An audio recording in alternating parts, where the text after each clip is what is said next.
Black Star Network is here. Hold no punches! I'm real revolutionary right now. Black power! Support this man, Black Media. He makes sure that our stories are told. Thank you for being the voice of Black America, Roland. Stay black. I love y'all. All momentum we have now, we have to keep this going. The video looks phenomenal. See, there's a difference between Black Star Network and Black-owned media and something like CNN. You can't be Black-owned media and be scared. It's time to be smart. Bring your eyeballs home. You dig?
Thursday, April 2nd, 2026, coming up on Roland Martin Unfiltered, streaming live on the Black Star Network. Lots of discussion about capitalism. Does it actually work for black folks? A lot of people were talking about this discussion that Mark Lamont Hill, others had on the Joe Budden podcast, and where he argued that it actually doesn't. Well, John Hope Bryant, founder and CEO of Operation Hope, has a new book called Capitalism for All, here to talk about that.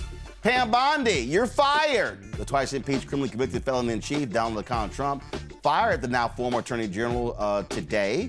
We'll tell you who he's putting in place. A federal judge has dismissed multiple claims of a civil rights lawsuit filed by the family of a black man who was shot and killed by Alabama police officers in September 2023. The judge, however, ruled that their suit against the officer who actually pulled the trigger can move forward. A black South Carolina couple files a federal lawsuit against a South Carolina state trooper, accusing the trooper of wrongly holding their family at gunpoint last year. The couple and their attorney will join us. In Florida, Governor Ron DeSantis signed a version of Trump's SAVE Act into law, as this year marks the 10th anniversary of Black Voters Matter. Well, guess what? Folks are already saying they're going to file lawsuits against that particular law. We'll be joined by Cliff Albright, co-founder of Black Voters Matter and then executive director. All right, folks, I spoke with Michigan Congresswoman Representative Haley Stevens about her upcoming run for the United States Senate in Michigan, one of the seats Democrats desperately need to hold on to. Plus, in our Shop Black Star Network Marketplace, we'll talk to the publisher, the global, first of all, a global manga-inspired comics brand that puts diverse creators front and center. It's time to bring the funk. I'm Roland Martin Unfiltered on the Black Star Network. Let's go. Whatever the miss, he's on it. Whatever it is, he's got the scoop, the fact, the find. And when it breaks, he's right on time and it's rolling. Best believe he's knowing. Putting it down from sports to news to politics. With entertainment just for kicks, he's rolling. It's on go, y'all. It's Roland Martin, yeah. Rolling with Roland now. He's funky, he's fresh, he's real, the best, you know he's Roland Martin now.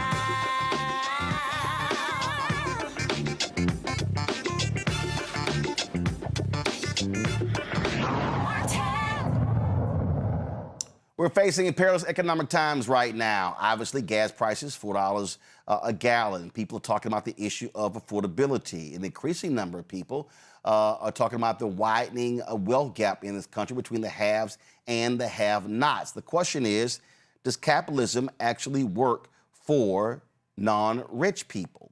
Well, John Hope Bryant, the founder of Operation Hope, says that, guess what? There is a thing called Capitalism for All. This is a copy of this cover of his new book, titled that, and he joins us right now. All right, John, glad to have you here.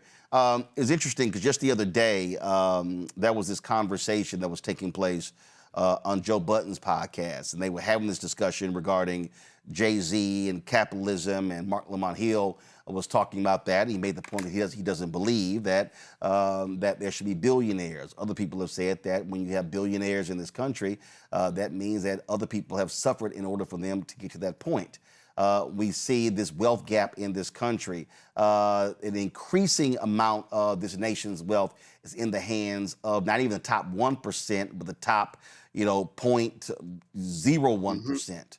And so, but you make the case capitalism for all. Explain. Honored to be with you, Roland. Look, Lamont Hill is not wrong. Capitalism and democracy are horrible systems, except for every other system. I've been to 100 countries, man, and there is no perfect.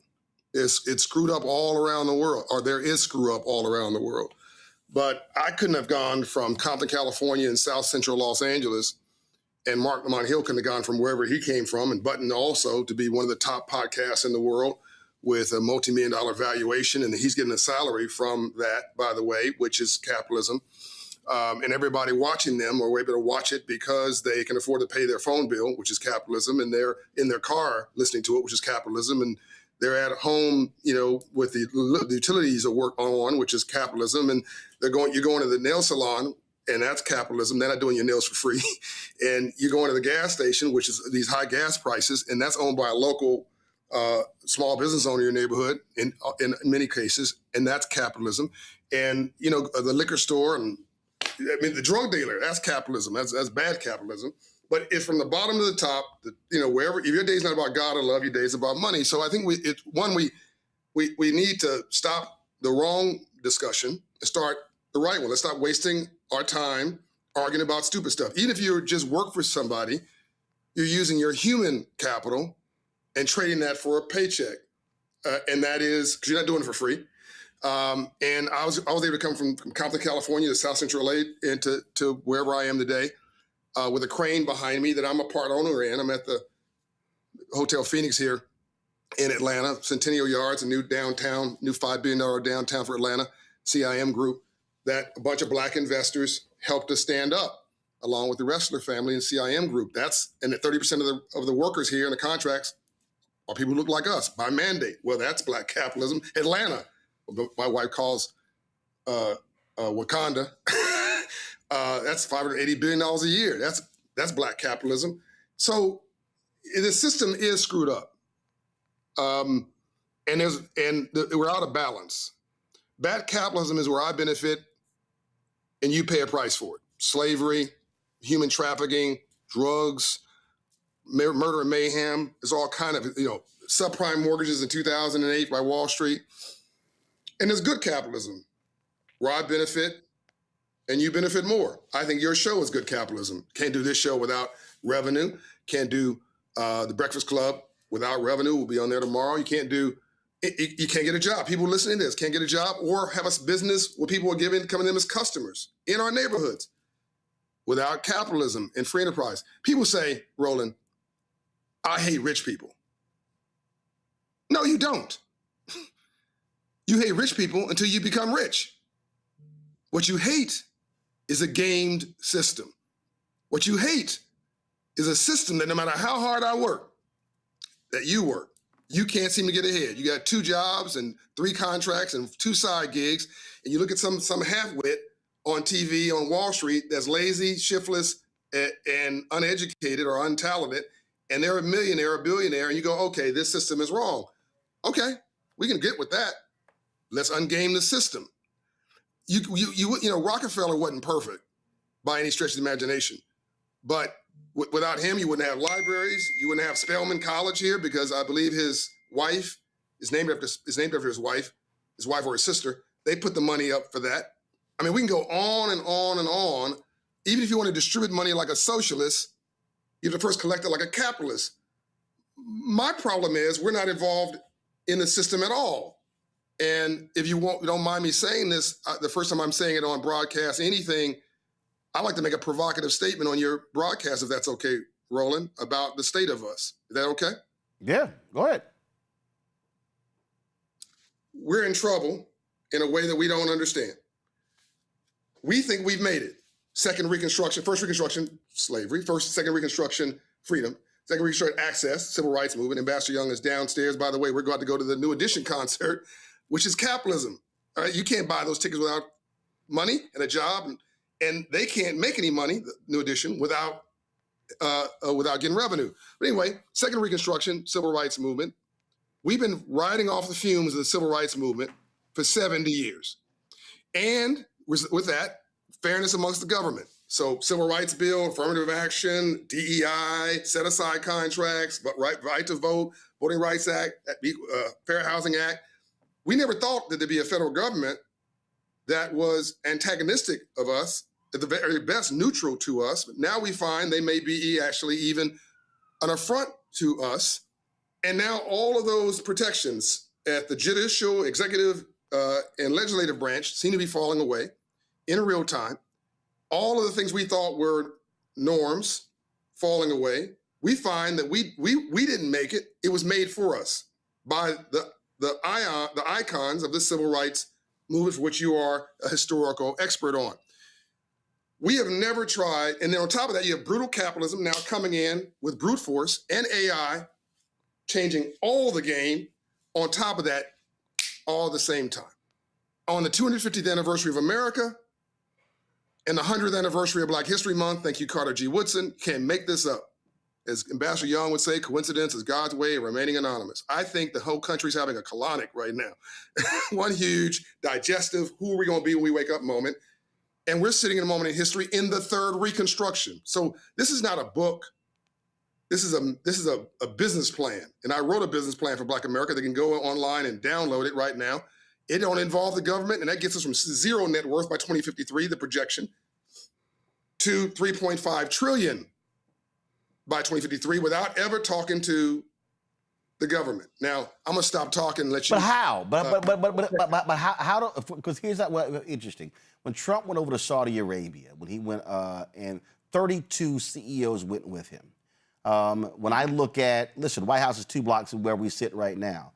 The reality is corporate America is directly tied to government. When I see what's happening right now with what they want to pull back with the SEC, when I look at what's happening with AI, when I look at contracts, all those things, the reality is corporate America is extremely tied to government. And I keep making the point there are only 2 pools. There are only really well, if you say 3 pools of money: individual money, corporate money, government money. And the reality is, the folks, when I look at the folks who do get rich in this country, they're tied to government. Even the project that you're talking about there in Atlanta, the Centennial Project, government plays a role in that. And so the question then becomes, right now, some tax benefits too. Yeah. So right now, because government has the ability to create those tax benefits. Yeah. You look at the data centers that are being run. They're seeking massive tax breaks from cities, counties, states as well.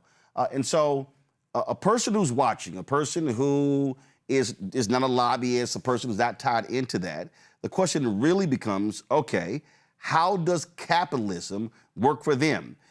In a way that Joe Madison would always say, you got to put it where the ghost can get it, to where they understand. Yeah. So let's deal with the conflict. Let's go right to the heart of the conflict first. Is this a good system? Is it fair? Is it reasonable? I was at Clark Atlanta University last night for the kickoff of the tour for Capitalism for All. It was a packed house, and a student walks up, Sister John, explain to me the fairness of capitalism. How is this system fair? My response is, it was never designed to be fair. Fair ain't got nothing to do with it. Business is not personal. It's just business. And we got to get the emotions out of this. So I'm explaining this, as you say, go to where the goats can get it. Capitalism is a table with 2 chairs. You got the consumer on one side, you got the capitalist on the other. Let's assume for the moment I'm the capitalist. The consumer's job is to pay the least amount for the product in question while getting the most value. That's their job. My job on the other side of that table is to extract the most price out of this while giving the least value in return. The consumer's doing their job. I'm doing my job. And a good negotiation is where everybody leaves that table slightly annoyed because nobody got everything they wanted.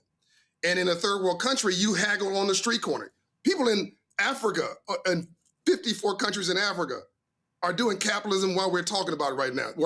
They're negotiating with somebody about the cost of that bread, a vegetable, or whatever it is, sandwich, but you're negotiating the price between consumer and producer in real time. In America, in London, wherever, developed country, the price has been set already because the researchers have figured out what you're willing to pay for it. And the people who are watching this say, you know what, that comb, that brush, that wave cap, that's worth $20 for me. The haircut at the barbershop, that's worth $70 for me, or $50, whatever it is. The nail salon, okay. So fair exchange is no robbery. Nobody's even taking care of your kids, unless it's your grandma, without you paying them, right? So it's all capitalism, and it's not personal, and we need to stop making it personal. You mentioned about the government. Yes, this is an interactive relationship, but it should be good capitalism. Good capitalism, as I said earlier, is where I benefit and you benefit more. Bad capitalism, slavery, as example, is bad capitalism, and I benefit and you pay a price for it. Good debt is where I tie to something that appreciates: homes, stocks, bonds, cash, businesses. Bad debt is where it's tied to something to depreciate, financing jewelry. So we've been in this consumer economy that everybody's taking advantage of. I'm just sick and tired of it. Michael Meck said we've been bamboozled, we've been tricked, we've been fooled, we've been hoodwinked. When somebody says, why should I try capitalism? I say, well, why don't you ask the question about why should you try God? God cannot possibly mismanage and screw up your life worse than you have. It's not like we tried capitalism, free enterprise at scale as a community, and it never worked out. Folks want to talk about Tulsa. Okay, let's talk about Tulsa. You know this, you're a historian. That was one community, a few square blocks. Wasn't a city, wasn't a county, wasn't a state. A few square blocks, a brilliant example of us owning our stuff. Yes, racists came in, burned it down. Then the next story, we rebuilt it. What nobody talks about is that lasted until 1960-ish. What happened? It wasn't racists running in. We got integration because of the Second Reconstruction, and understandably so.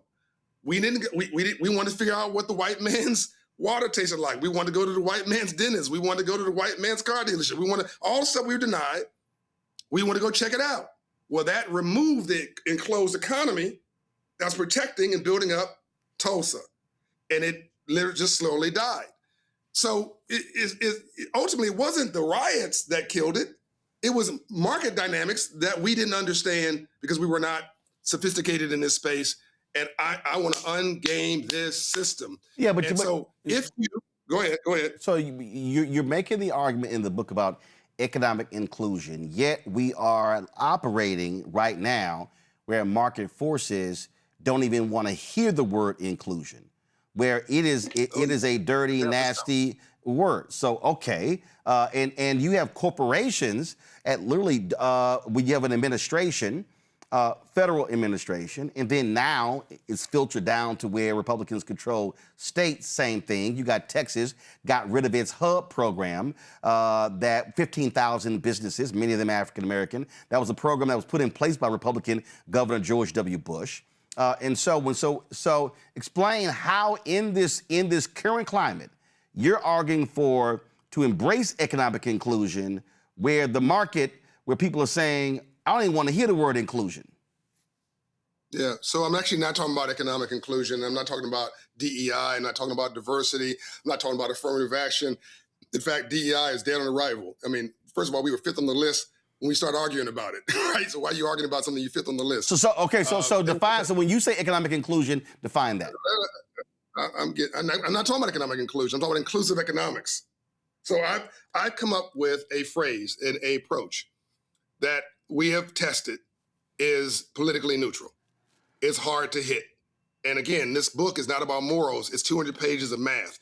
Once you read this book, and I'm going to get into some specific examples to address your concerns, so there's not philosophical, it's practical and specific, my next sentence. But this book is not, you need to take this book. People are going to take this book. By the way, thanks everybody for making it top 100 on Amazon today, 2 days after it's top 100 of all books in the world, new releases. You may take this book, go to page 88, section 42, page 42, section 3, and give a fact that is undeniable. Here's one. There are 10,000 baby boomers, read white, wealthy, male, all trying to play golf at the same time. 10,000 white, wealthy men, baby boomers, are retiring, 65 years of age, and walking out the economy, rolling every day. Not every month, not every week. It's never happened in history. In the biggest economy in the world, they're walking out the door every day, 10,000 of them. That has to be replaced. Now let's look at so who are we in 1953? We were 80% black, 90% white. It's a stunning number, this country. Now it's 40% black and brown. Within a decade, a majority of minorities, okay? I do a very specific test in the book about a 50-year data sample that proves the point.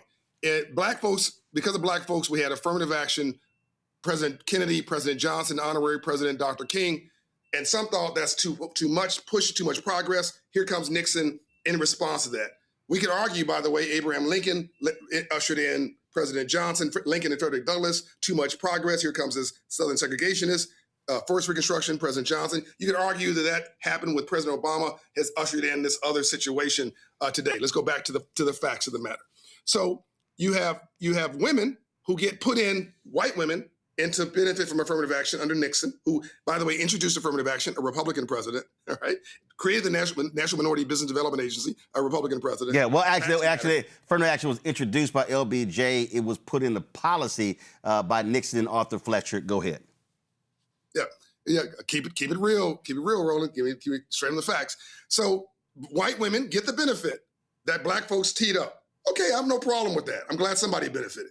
Here comes after that, our smart black women slotting in, Latinos, Asians, Indians, all slotting in. So is that a moral message? No. Today, what's the result? $30 trillion economy? $8 to $10 trillion every year are women. And women couldn't get a bank account in 1972. A woman couldn't get a loan unless her husband co-signed it. A white woman, a white blonde-haired, blue-eyed woman in 1972 could not get a loan unless her husband co-signed it or a bank account. So the inclusion of them in the economy expanded the economy. What's happening now is bad math. You can't grow the economy by making it smaller. Immigrants, it's shocking.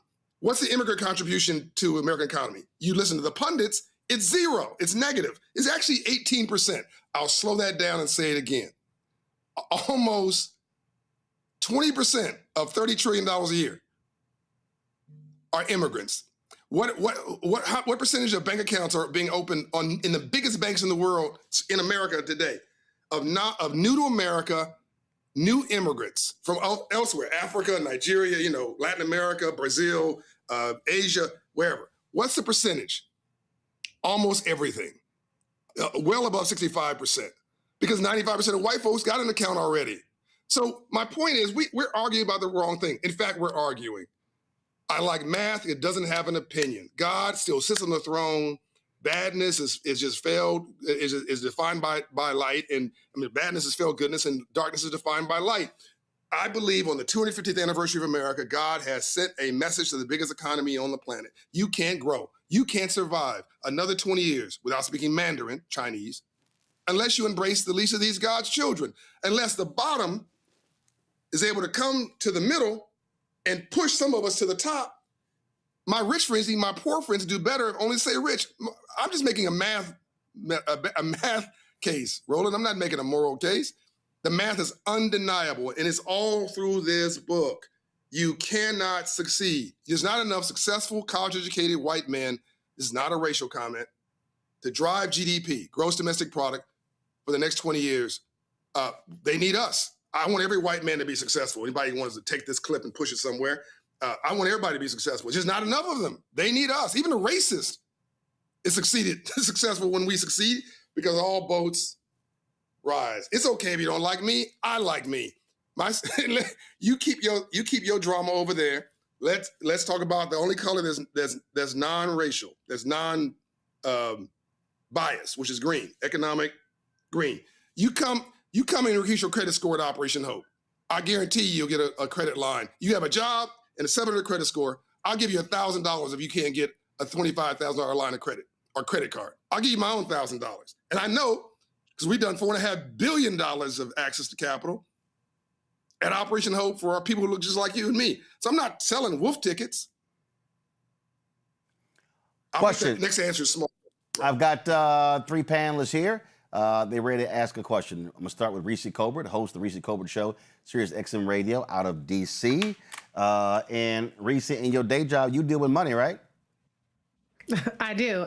So I'm not the person to talk about the evils of capitalism, because I like money.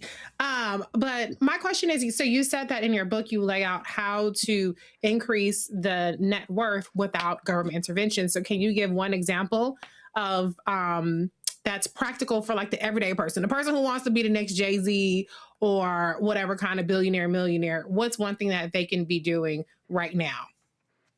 Yes, I'll answer that directly. And by the way, I agree with what Jay-Z said about billionaires, by the way. Yes, I can answer that question directly. So Black people have the lowest credit score in America of all groups. And by the way, there's only 3 groups of 200 ethnic groups that didn't use capitalism and free enterprise to set themselves free. Poor whites, and by the way, if race was the only issue there would not be poor whites, and they would not be the biggest group of property in this country. There'd be rich whites. But clearly the rich whites left the poor whites behind. Y'all on your own, Native American Indians and African Americans, not African Africans, not African Caribbeans who have a different approach, African Americans who were enslaved. So put that aside for a minute. Now let me answer your question. African Americans have the lowest average credit score in America. It's 620, which means that my cousin Pookie and them have a 500, 550. You and I have a 700 and 800, and the average, Roland's probably 850. The average is 620. Okay.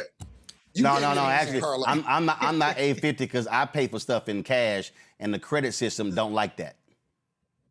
I'm 830. Don't put me. I'm 830, honey. Matter of fact, I ain't even looked it up because I ain't using no credit. But go ahead. I'm just messing. Go ahead. No, you're not messing. This is a serious conversation. I'm checking my credit score right now. I check it every few days. I think I'm 790 or something because I carry my whole company's on my back. Okay, so let's answer the question.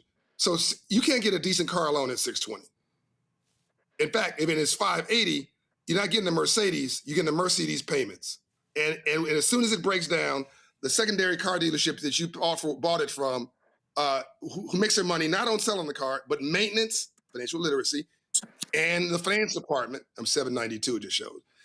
They're going to clean your clock and when you go back with that broken down car. They can't wait for you to bring it back.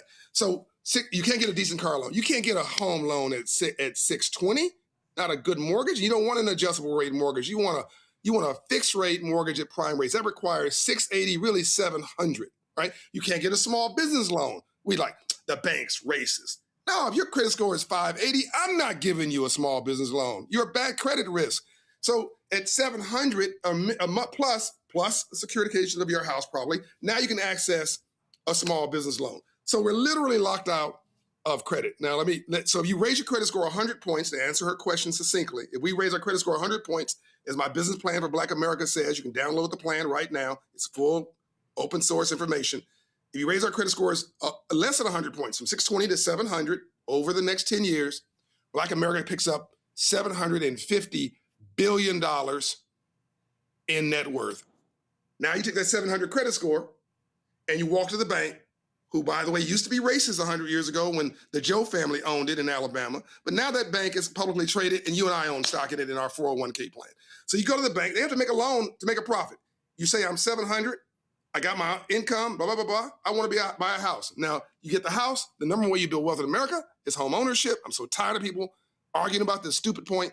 And that's $800 billion of new net worth. So that's $750 billion, $800 billion.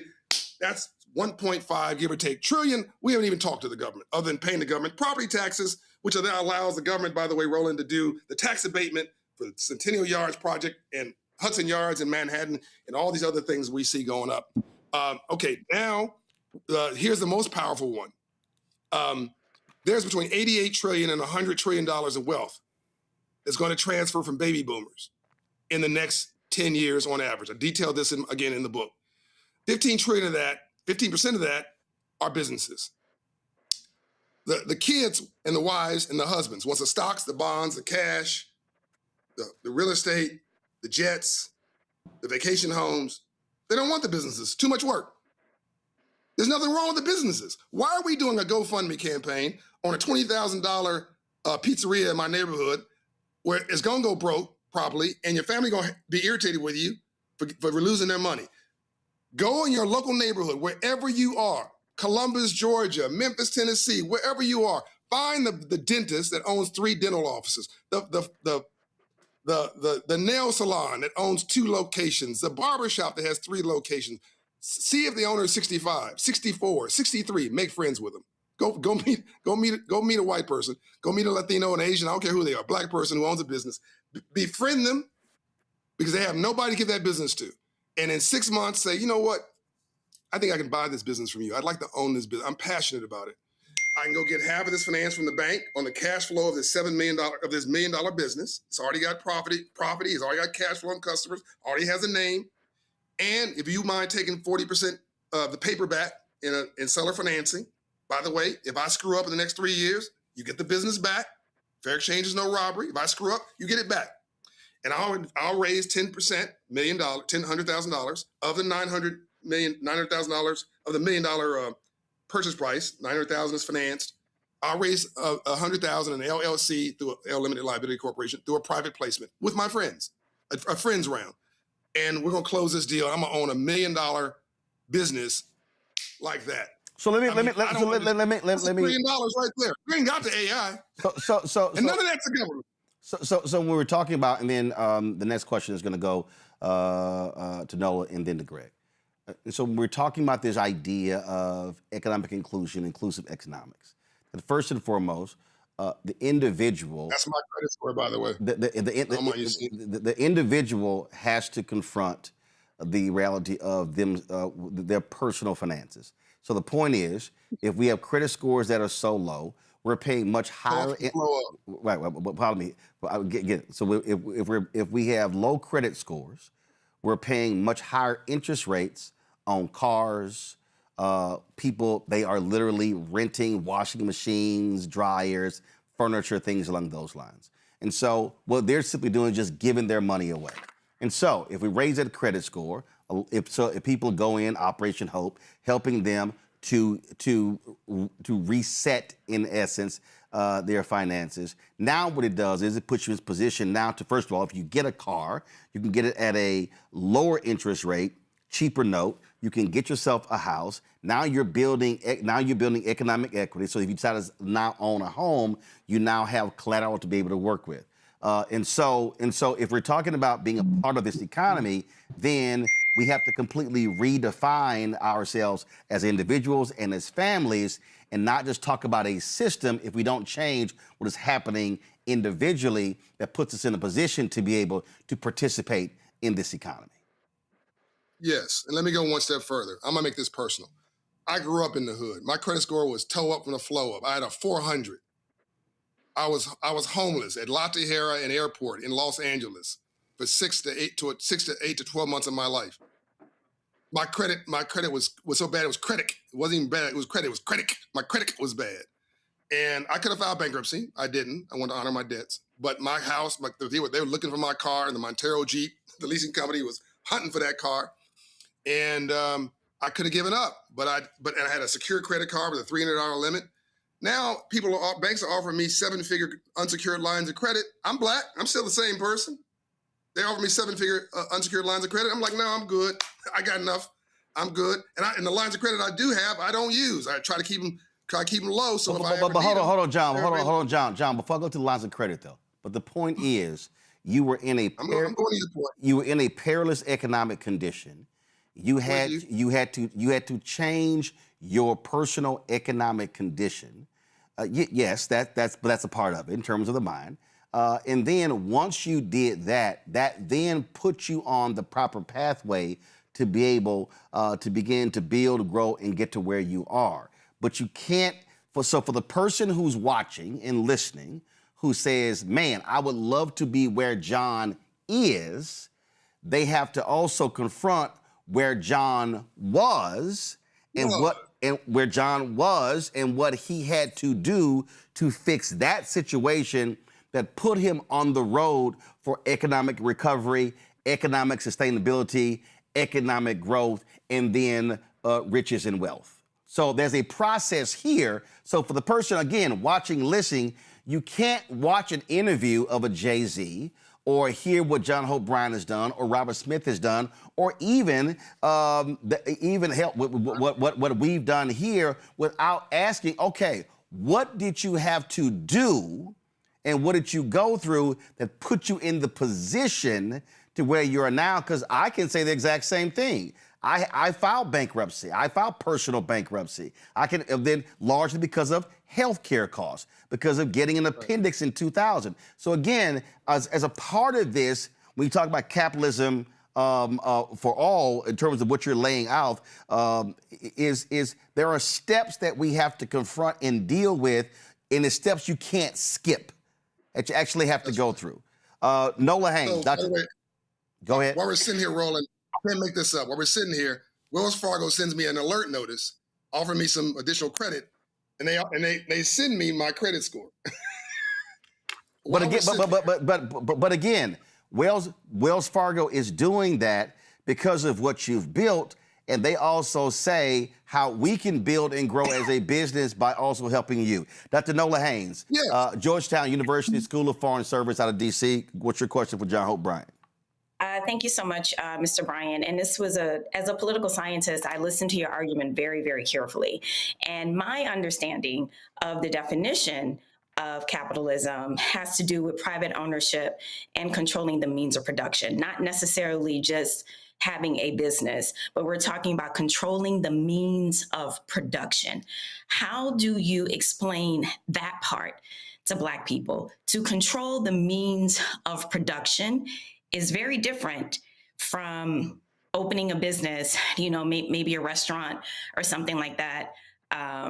We're talking about controlling the means of production. So how do you reconcile that inside of your argument? Also, what do you suggest to Black folks? Because if it's about controlling the means of production, it's a little bit more than just having an LLC.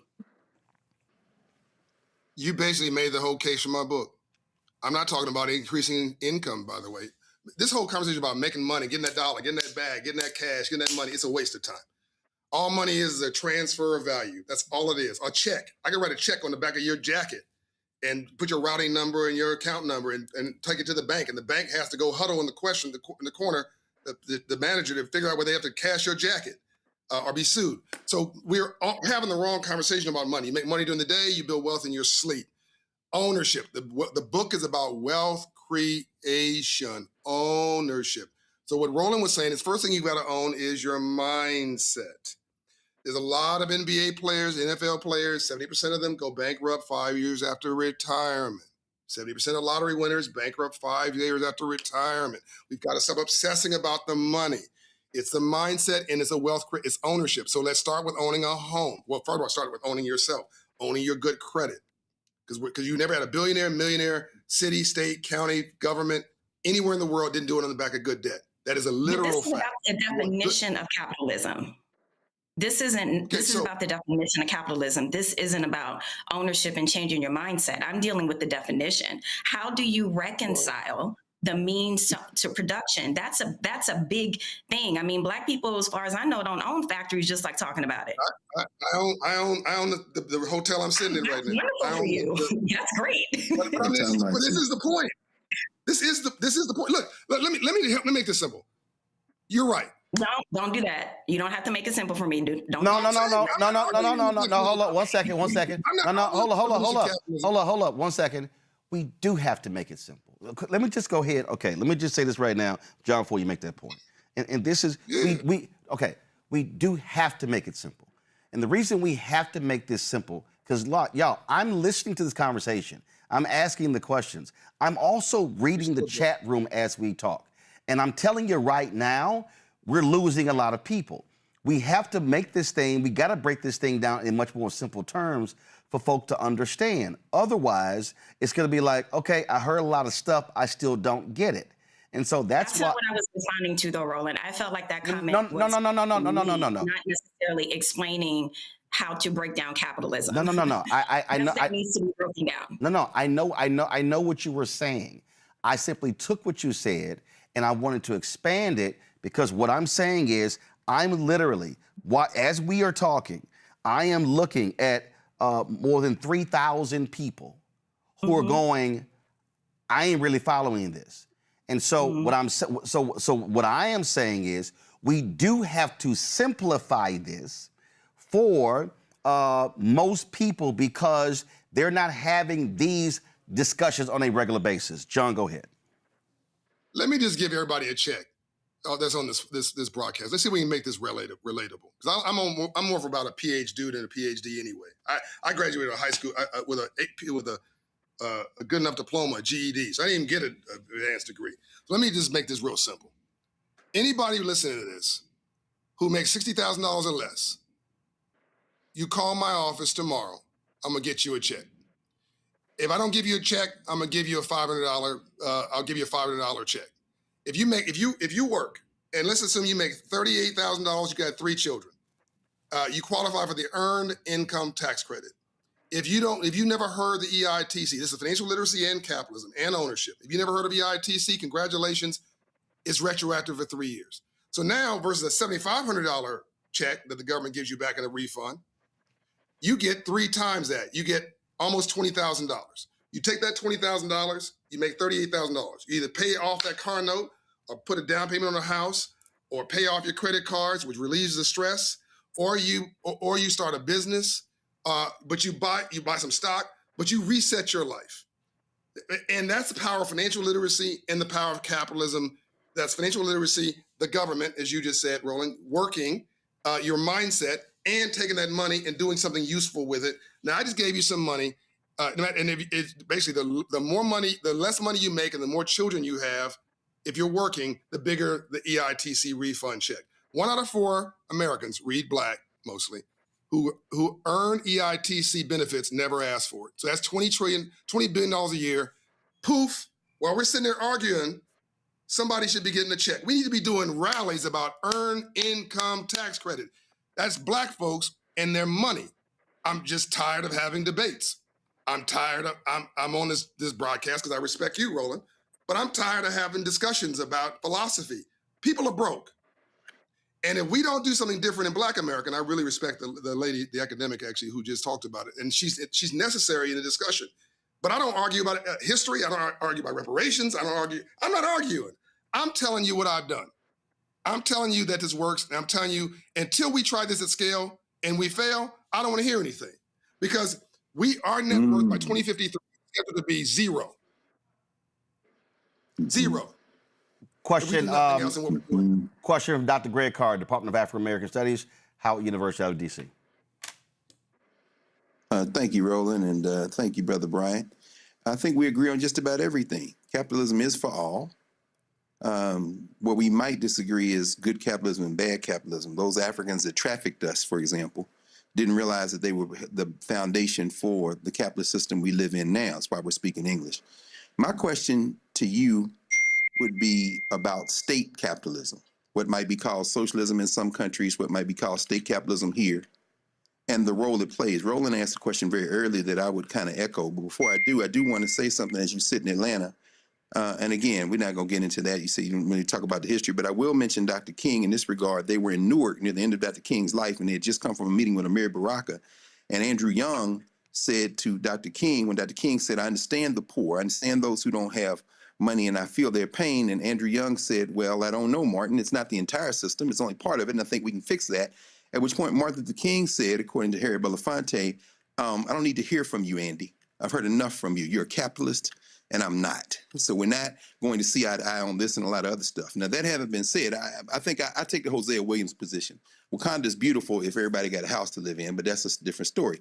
Capitalism requires a working class and an unemployed class. Everybody can do what you've done. It's the same message Booker T. Washington was saying. You got Black millionaires, but in order to have a capitalist system where that works, it has to include everyone, and everyone means you got to have some unemployed people and some working class people, and maybe you can put a few more up into more money and more wealth. But my question to you is, what is the role of the state? This is the question that Roland asked. Even in a world where you say we better learn Chinese because it's state capitalism in China that has made it the world's factory, is going to mean that people living in the United States of any color are finding themselves caught increasingly in a global trade network, supply chains. We see the Strait of Hormuz, the BRICS. We see what Russia is doing and why they ease sanctions against them. A system in which your ability to generate wealth in the United States of America is about to be severely limited in a world system where some countries are taking some of the wealth they're generating and investing in their people. How does the United States pursue a similar approach? And is that even possible in a country where we are taught that we should go for self? Shout out to Jay-Z, who created all kind of gentrification in Brooklyn and the whole city of Atlanta, as far as I'm concerned. How do we do that at the same time that we preaching a message of everybody can achieve and build a certain level of wealth? What's the role of the state in this? And I've got 2 minutes left, so there you go. Man, this is like the most important part of the whole dang on conversation. Oh, I know. Unfortunately, we blocked 20 minutes. I wish I would have said I knew that wasn't enough time. I want to come back with just to spend 30 minutes on that brother's point. Let me see if I can do this, because even in Atlanta here, you have a huge unbanked population. And this is a city with 7 black mayors. You got black wealth all over the place. You still have black poverty here. But anyway, let me see if I can address this quickly. You're right. The current system in America is not going to work. You cannot grow the economy by making it smaller. The immigrant approach is not going to work. The minority approach is not going to work. The protectionist approach is not going to work. We need a state that does financial literacy for all legislation, K through college. You need a state, as in the state. You need a state that has a safety net at the bottom so people don't fall through the cracks. Healthcare should be a national norm. You need a state that does internships and gives tax credits for it. Why are we the most philanthropic nation in the world? Because you get a tax credit for it. Why is it a 75% ownership rate amongst financially literate white people? Because because the entire tax code enforces and supports home ownership. You write off every payment. So we need a tax code that supports internships, supports apprenticeships, supports financial literacy, supports investing in inclusive economic businesses from underserved communities, from black and brown urban to poor white rural. We need a tax system that takes people at the bottom and pushes them up the ladder to the middle and the top, or a shot at the top. And people like the socialist conversation. As you know, sir, I'm sure you know this, all socialism is a taxing system. The Nordic countries are capitalists. Sweden is timber. Norway is oil, right? They're making money. It just that half of that money goes to the state, so you don't have anybody at the bottom, but there's also nobody like us. That's exactly right. Us at the That's top. right. So I'd love to come back. My wife, by the way, told brother. me, I'm so proud. She said, John, calm down. People might think you're being aggressive. Thank you, Shatra. I'm just passionate. But I'd love to come back. I love that. That's a whole rap, right? Right, but that actually again it speaks to what I'm talking about. So we'll do this here. We're gonna have a part 2, and you're gonna turn them alerts off. All them people texting you right now. So I done told you about that doing television. I've been hearing that damn beeping for 45 minutes. Getting on my damn nerves, see? All right, and Shatra should have took your phone and turned them alerts off because it was beeping. All right, so we're going to have a part 2. Folks, pull the graphic up. Again, the book is... By the way, get the book and let's debate it. One second. John, hold on. The book is Capitalism for All, Inclusive Economics and the Future-Proofing of America. Henry, go to my iPad. Y'all were asking the question. Y'all were asking what number to call. Go to operationhope.org. Operationhope.org. John, what is the number they can call? Is it 800 number? Because again, people are all in the chat saying, "Hey, where do we call?" Because they want to get their credit stuff straight. Say it again. 888-388-HOPE. They can also download the Hope in a Hand app on their phone, on Androids and iPhones. They can go to the website, operationhope.org. And I've scholarshiped everybody into free coaching and counseling. So I'll give you $1,000 to a $2,500, maximum $5,000 scholarship for annual coaching to get your credit score up, your debt down, your savings up, so the bank will tell you yes. And again, do that folks, for free. And what you just said right there in 10 seconds, I need people to understand. You cannot be a participant in a system, and if you want to be able to have wealth, if you do not get your personal finances straight, that's where literacy is critically important. So we will have that part 2. Enjoy the New Edition concert. Tell my guys what's up. Tony Braxton is great, plus Boys to Men. It's going to be a phenomenal time. So wear some comfortable shoes because you're not going to sit down. I appreciate it. Thanks a lot. We got a whole posse. We got a whole posse going too. Well, trust me, ain't nobody gonna be sitting down. So go to the bathroom early, get your food, cause it's a nonstop. I appreciate it. All three of them, other than you, Roland, geniuses. All 3 of them. The 2 ladies and the brother, except for you, geniuses. Oh, I already know I'm a genius. You ain't gotta tell me that. I'm good. All right, I appreciate it. Thanks a lot. Peace and light. All right, folks, we come back. We're gonna talk to a Black South Carolina family who's filed a federal lawsuit against a state trooper there for holding them at gunpoint. You're watching Roland Martin Unfiltered on the Black Star Network. Why does it feel like we're going backward? Voting rights under attack, schools stripped of funding, Black history erased. This is the Trump MAGA agenda. They want to take us back. They are redrawing congressional lines in states across the country, deciding who gets power and who gets silenced. We see what this is, a power grab. Virginians won't be fooled. Show up, vote, take back our power. It's a temporary measure that gives the people, not politicians, the final say. Vote yes by April 21st. Hey, what's up? Geek Tony in the place to be. Got Cake Touch at Mama's University, creator and executive producer of Fat Tuesdays, a hip-hop comedy. But right now, I'm rolling with Roland Martin, unfiltered, uncut, unplugged, and undamn believable. You hear me?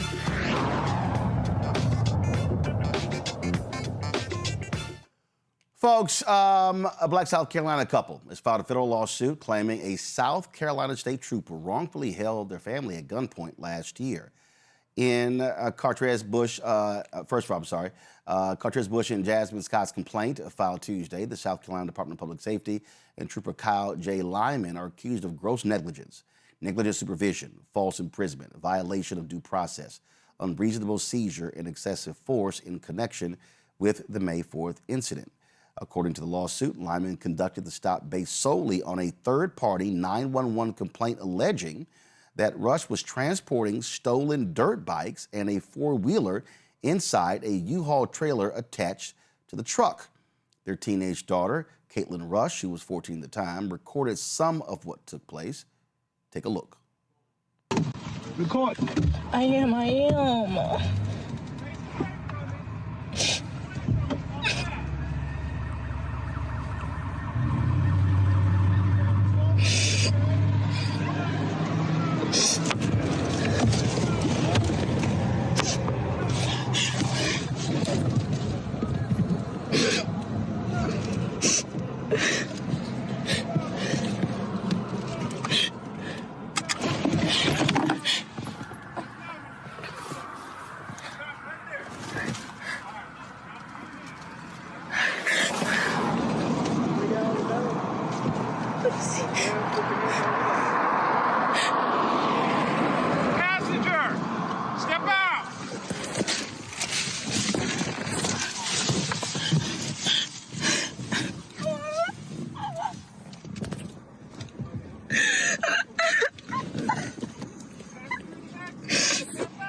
Wait, don't open the door, King. I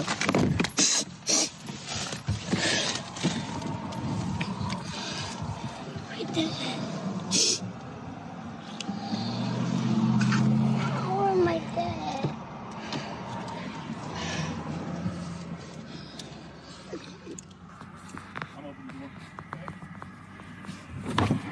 Come on out, ma'am. We're gonna come right back here, okay? Can y'all come out the truck? Come on out the truck. Okay. I see you got your seatbelt on. Come on out. You good? We're gonna come right back here, okay? Okay. We're gonna come right back there.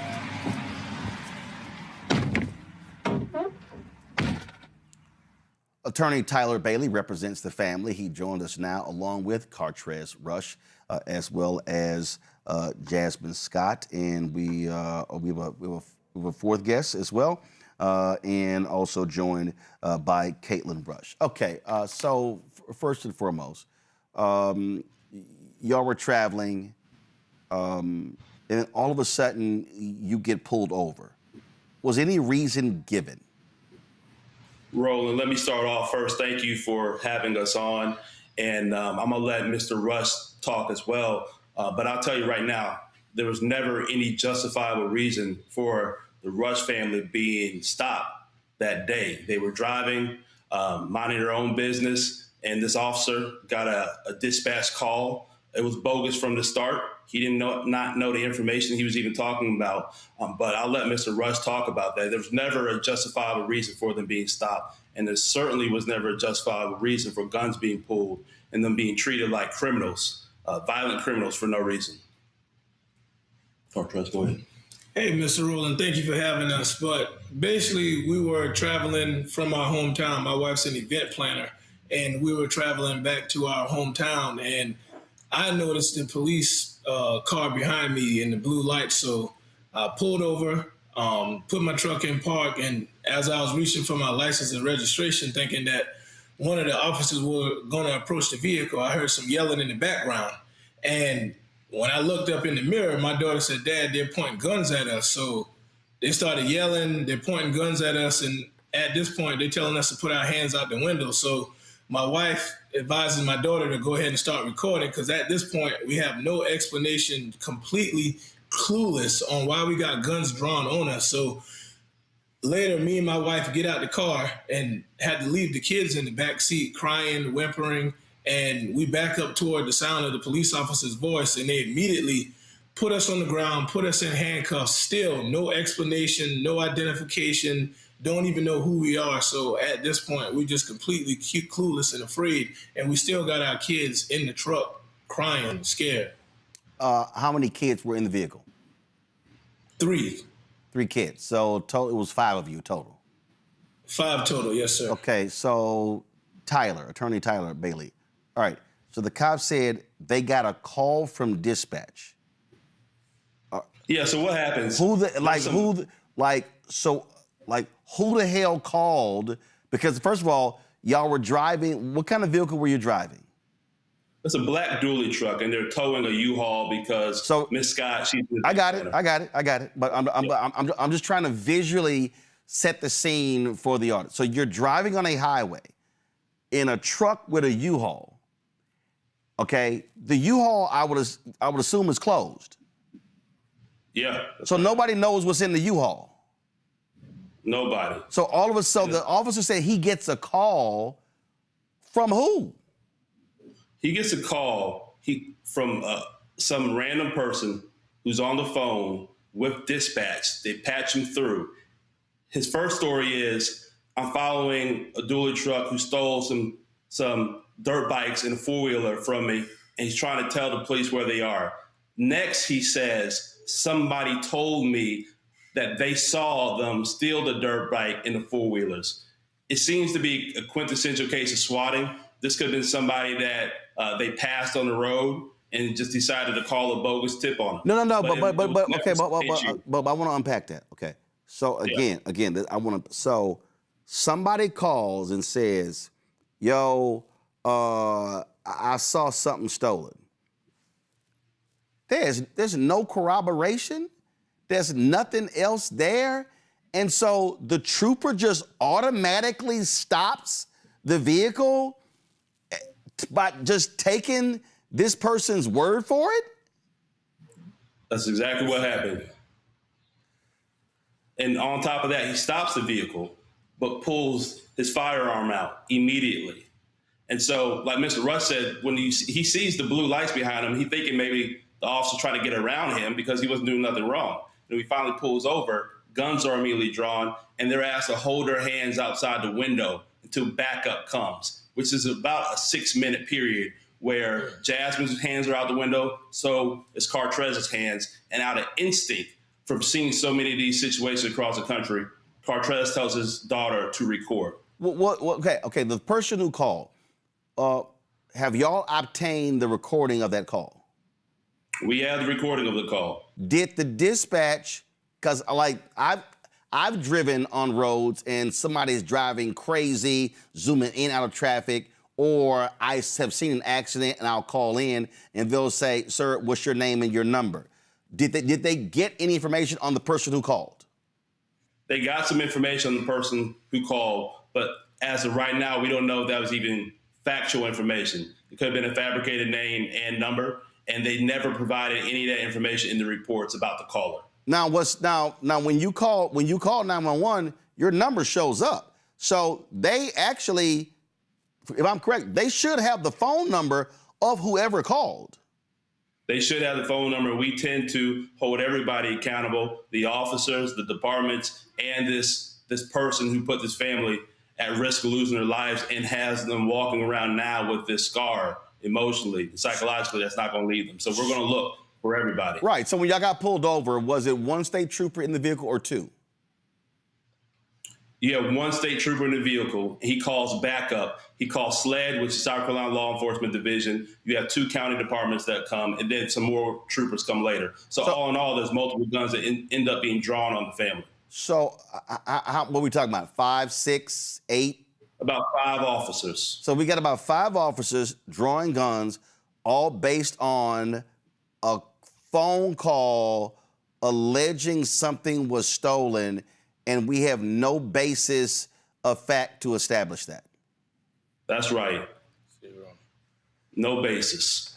After this, Cartrez, you and your family had to go through counseling. How have y'all dealt with this? Because the reality is that is a traumatic situation.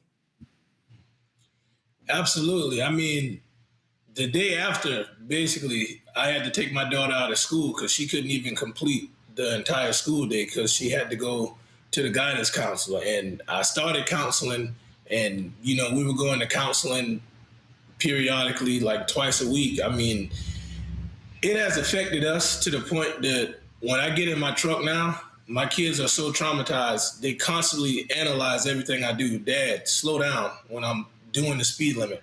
Dad, put your seatbelt on. Please don't do anything to get pulled over by the police again. And it's so hard for me because we teach our kids at a young age that these police officers are the people that are supposed to protect you. These are people that you can feel safe around. So, I grew up old school as far as stranger danger. Like, police officers are the only people that get a stranger danger pass.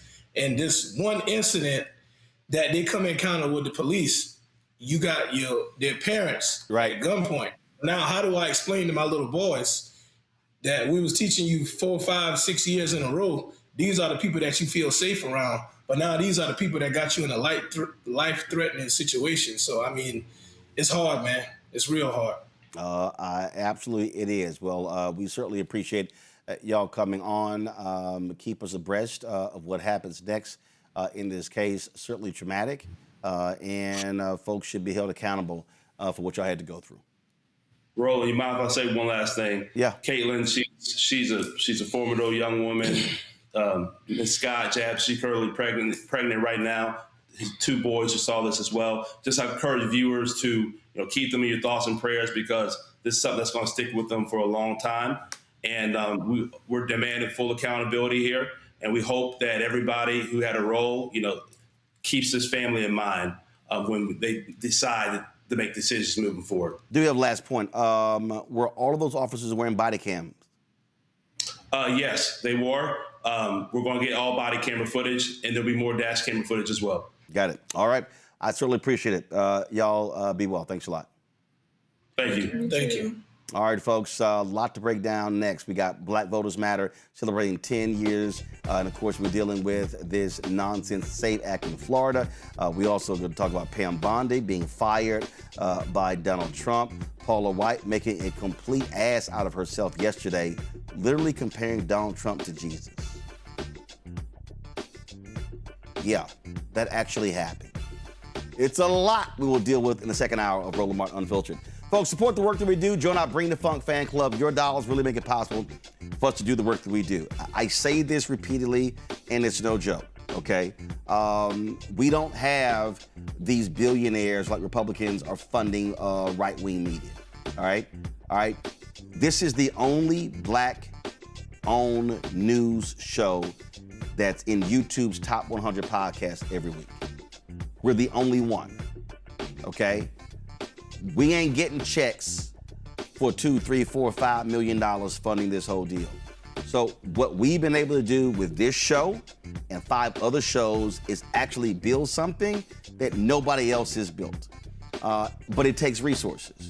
And listen, there are thousands of people who are watching us right now.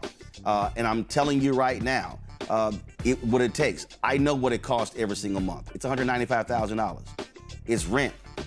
Listen, when we talk about connecting, we don't have home Wi-Fi here, y'all. We literally spend $2,500 a month on fiber to make sure that we have the fastest internet speed. And so when we've lost our signal, we're about to put in a new system. We're going to have redundancy, a second encoder. So if anything happens with the signal, then we stay online. But it takes resources. And we always talk about what we need in black media. We need this, we need that. But it ain't going to happen unless it's funded. And we can't talk about for us, by us. That's the only way this thing is going to happen. So your support is absolutely critical. I'm sitting here right now. These are some checks and money orders that people sent us. I'm actually sitting here literally depositing them during the show. I went to the post office yesterday, picked up some money orders and checks as well. And so again, your support is critical to our success. Folks, if you want to support us via Cash App, use the Stripe QR code. You see it right here. This is the Stripe QR code. That's also for credit cards. Checks and money order, make it payable to Roland Martin Unfiltered, P.O. Box 57196, Washington, D.C., 2003 7-0196. PayPal's R Martin Unfiltered, Venmo RM Unfiltered, Zelle, Roland at RolandSMartin.com, Roland at RolandMartinUnfiltered.com. We'll be right back.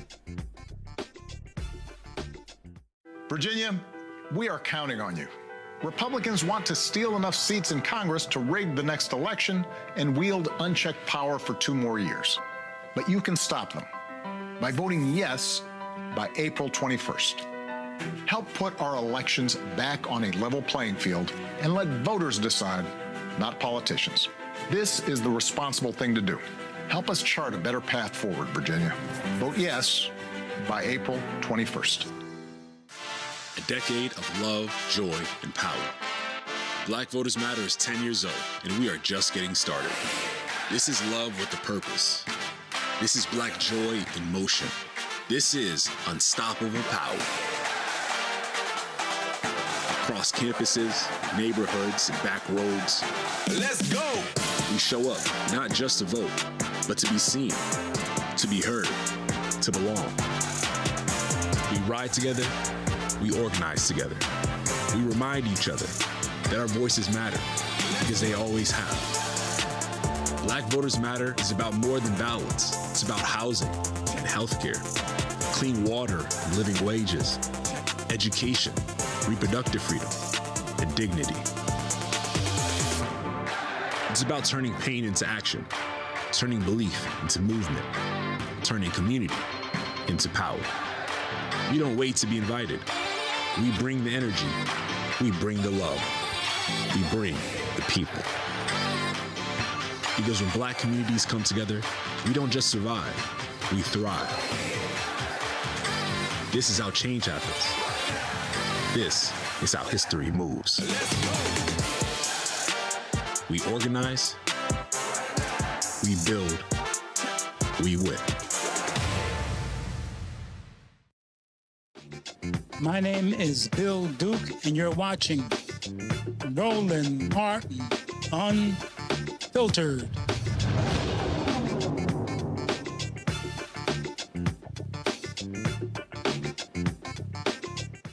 Folks, the blonde MAGA Barbie has finally been fired. Thursday, Donald Trump fired Attorney General Pam Bondi. Sources say he had been frustrated with her over multiple things, including her handling of the Jeffrey Epstein files and that she had not investigated or prosecuted enough of his political enemies. She's the second cabinet secretary to be let go following the recent firing of MAGA Barbie, ICE MAGA Barbie, Kristi Noem. Trump says Bondi will be replaced for now by Deputy Attorney General Todd Blanche, who will serve as acting Attorney General. You know, the same one who wants more political enemies gone after. In addition to that, he also says she's going to be getting a great private sector job to continue the MAGA agenda. Here's the reality here, Reese.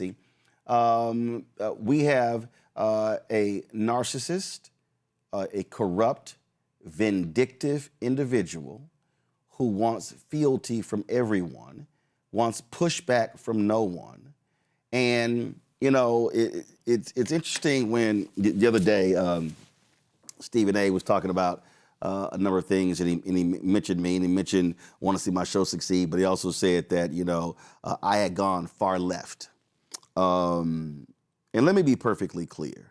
I've never self-identified as a Democrat or Republican or even an independent. I'm Black. And when I look at what I care about is Black interest. And what I see here with this man and his administration is pure, unadulterated evil. What this man wants to do is shameful and despicable. When he is rewarding that individual who tried to storm the Capitol, who got shot and killed, by giving her family millions of dollars. Mike Flynn, who pleaded guilty twice, giving him $1.5 million. All these people who he has pardoned, who committed fraud against the American people. The efforts to defund Black America, the target of individuals. The case we just had right there, that family has absolutely no way to seek the federal government to step in because Donald Trump wants to give immunity to all cops. And so I absolutely positively am against this man, his entire administration, because they are pure evil, including Pam Bondi. Oh, yeah. So as far as Pam Bondi is concerned, Bobby, hasta luego. Don't let the door hit you where the good Lord split you. But let's be honest, she was as loyal as we've ever seen an attorney general to the president. I mean, she was basically his concierge. You get a charge, you get a charge, you get a charge. It just so happens that you cannot charge and convict people of crimes that they did not actually commit in some cases. Now, we see a lot of people that go to jail wrongfully convicted. But what she was trying to do was so egregiously wrong, unethical, and illegal that her cases kept getting thrown out. But let's recap Pam Bondi's worst hits. This is the person that withdrew from consent decrees that blood was spilled for to get in the cases of Ahmaud Arbery, Breonna Taylor, George Floyd, and even Tyree Nichols down in Memphis. They withdrew, her Department of Justice withdrew from those consent decrees. She also, like you said, aided and abetted Donald Trump's pardon of all those insurrectionists. She has charged Congresswoman LaMonica McIver is still facing charges for doing her job as a congresswoman, her oversight duty. She's still trying to charge to this day Tish James. We talked about it on last week's show, on last Thursday's show. She's consistently tried to prosecute people who have no business prosecuting, and she has seen to it that people who actually should be locked the fuck up do not face any kind of accountability. Tom Homan, who's the border czar, who was taking money in brown paper bags, where are his charges at? And so in terms of an attorney general, she was as bad as it gets. Lawless, unethical, incompetent, and willing to do Donald Trump's bidding. She debased herself in hearing after hearing. And guess what? You still gonna have to bring your ass in front of Congress and testify about them Epstein files. Because Congressman Robert Garcia said, not so fast. Just because you're not the attorney general anymore, that does not get you off the hook. And so I could not be happier to see her go. And yes, we know that somebody just as bad, if not worse, will replace her. But any kind of person that gets kicked out of this administration, I'm happy to see him go. Ding dong, the witch is dead. Bye, girl. Yeah, and don't be shocked, Nola, if it's Hartmut Dillon. This is the idiot who's over the Civil Rights Division of the Department of Justice. This woman is atrocious and pathetic. And yeah, Donald Trump wants 100% fealty. And there's no separation between the White House and the Department of Justice. These people do not believe in checks and balances. And I'll say it again. I want MAGA to be completely decimated in November. I want them to lose the House. I want them to lose the Senate. And all you punk asses out there, let me be real clear, especially some of you loud ass folk who proclaim to be FBA, all man, he or shield, book dancing for the Democrats. All y'all can go fuck yourselves.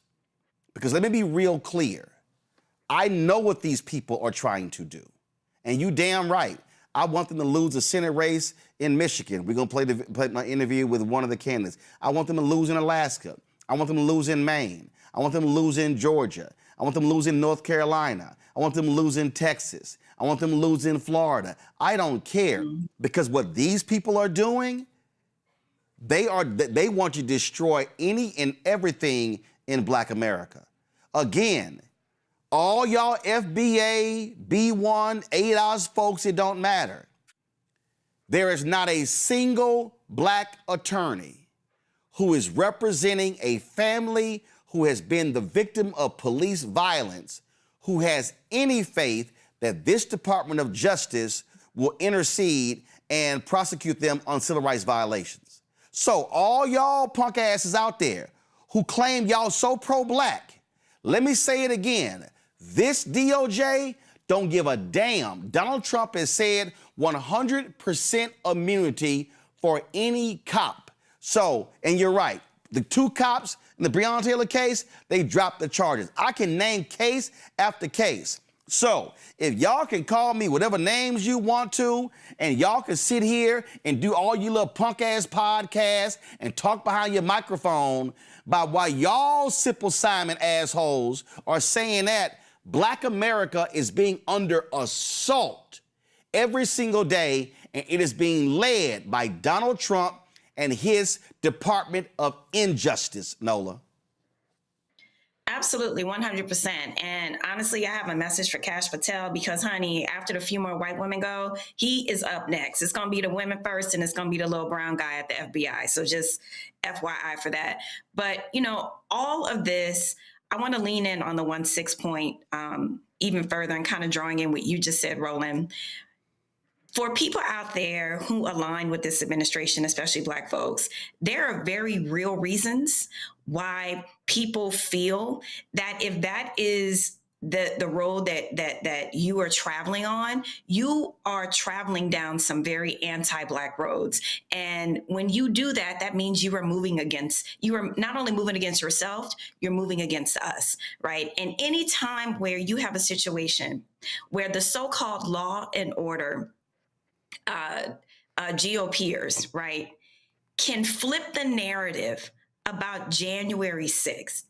And I think this is something that's still on my mind because I recently sat down with Harry Dunn. And when you have a Capitol Police officer explain to you in great detail what happened in that day, how that day unfolded, how people were hurt and injured, and you can have Pam Bondi come to the American people, completely switch up that narrative, not only pardon them, but also disrespect the Capitol Hill Police or even further by hiring 1-6 insurrectionists.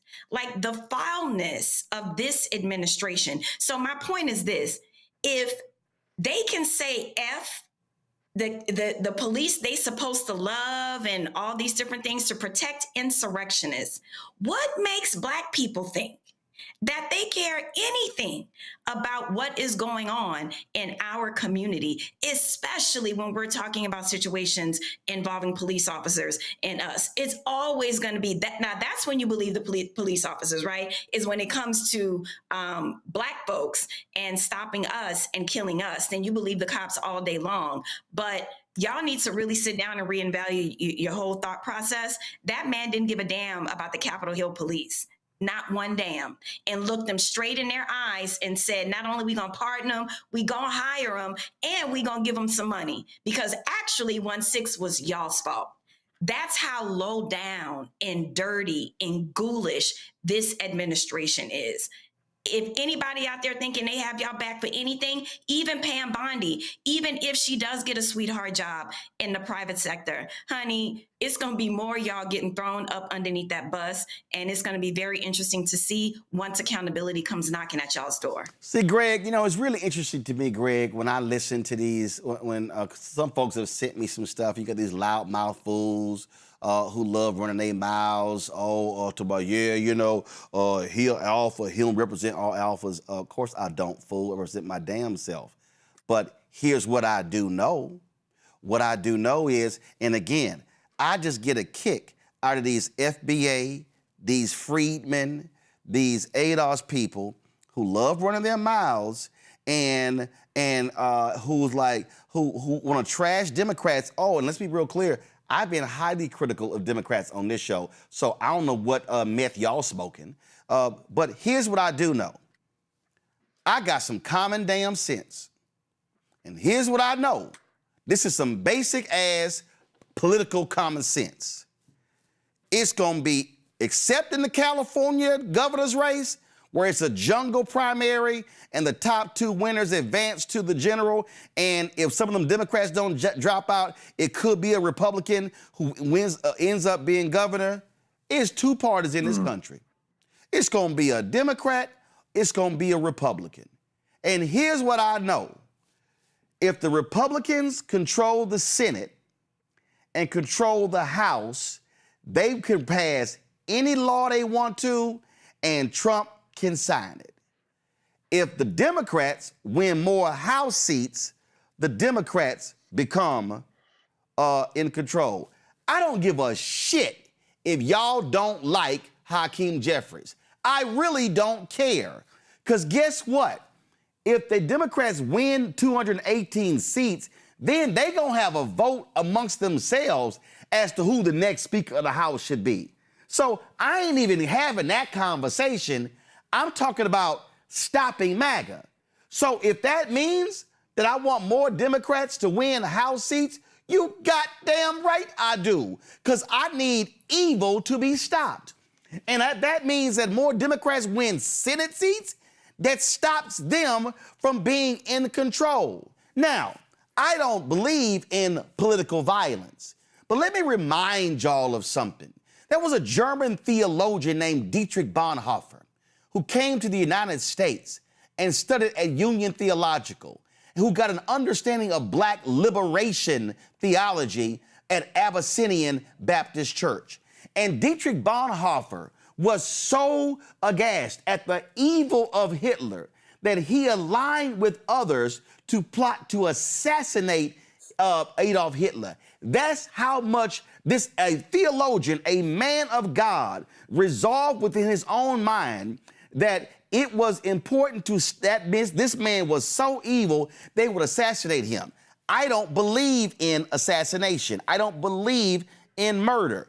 What I do believe is taking them out at the ballot box. I do believe I want Donald Trump come January to have to sit there and have a Democratic House and the Democratic Senate and completely shut him down. And if any one of if Clarence Thomas or Alito decide to retire, if the Democrats control the Senate, I want the Democrats to say, y'all can kiss my ass. We ain't gonna have no hearings until after the 2028 election. The same bullshit they pulled with Obama after Scalia died and would not give him that hearing. Democrats return the same energy. So you damn right. All y'all simple Simon ass FBA, ADOS, B1, whatever Negroes, call you Freeman, whatever. I want the Republicans to lose because the evil that they have unleashed on this country, and especially black people, must be fought with everything that we have. And that means, Greg, for them to lose. Absolutely. And to all our friends, the foundational Black Americans, the descendants of slaves, and the Black First, which seems to be Black American First, I think your Lord and Masters, the ones that the trauma has driven you to wrap your arms around their legs and thighs and beg, thinking somehow they will come to some moral decision to give you some form of reparations. I think a week ago yesterday, when John Muhammad called for slavery to be declared the greatest crime against humanity in history, I think your Lord and Master showed you what they think of you by voting no. So we can we'll continue to help you. We're going to fight for you too. We know that you're sick and trauma has its challenges. I'm glad you mentioned Dietrich Bonhoeffer. He and Martin Luther King being two of the towering figures, both of them anchored in a moral response to evil. Last I checked, Jesus Christ didn't have a credit score or even any worldly possessions. So again, the whole question of the moral imperative in this is very important. You can't game a capitalist system or a white nationalist country like the United States of America. This is a moral question. It's not about party politics in terms of the moral issue, but it is, as you say, about party politics when it comes to a two-party system as we have it, and one of those parties is going to win. Trump is throwing his Barbies out. He is a phallocentric. He's a sexist. He's all the things you can imagine when it comes to the deep-seated anti-female, anti-woman beating heart of white supremacy. Eurocentrism too, for that matter. So he's discarding his Barbies. He got rid of the ice Barbie. Today he got rid of the lawyer Barbie. If I were the spy Barbie, I would keep my phone on silent. And of course, talking to you, Tulsi Gabbard, because it's what they do. Now, look at who he's going to replace them with. He upgraded at Department of Homeland Security. He got in his wrestling friend, Mark Wayne Mullen, who's going to be worse than the ICE Barbie. And in this case, the acting attorney general is his personal lawyer, the loser Todd Blanche.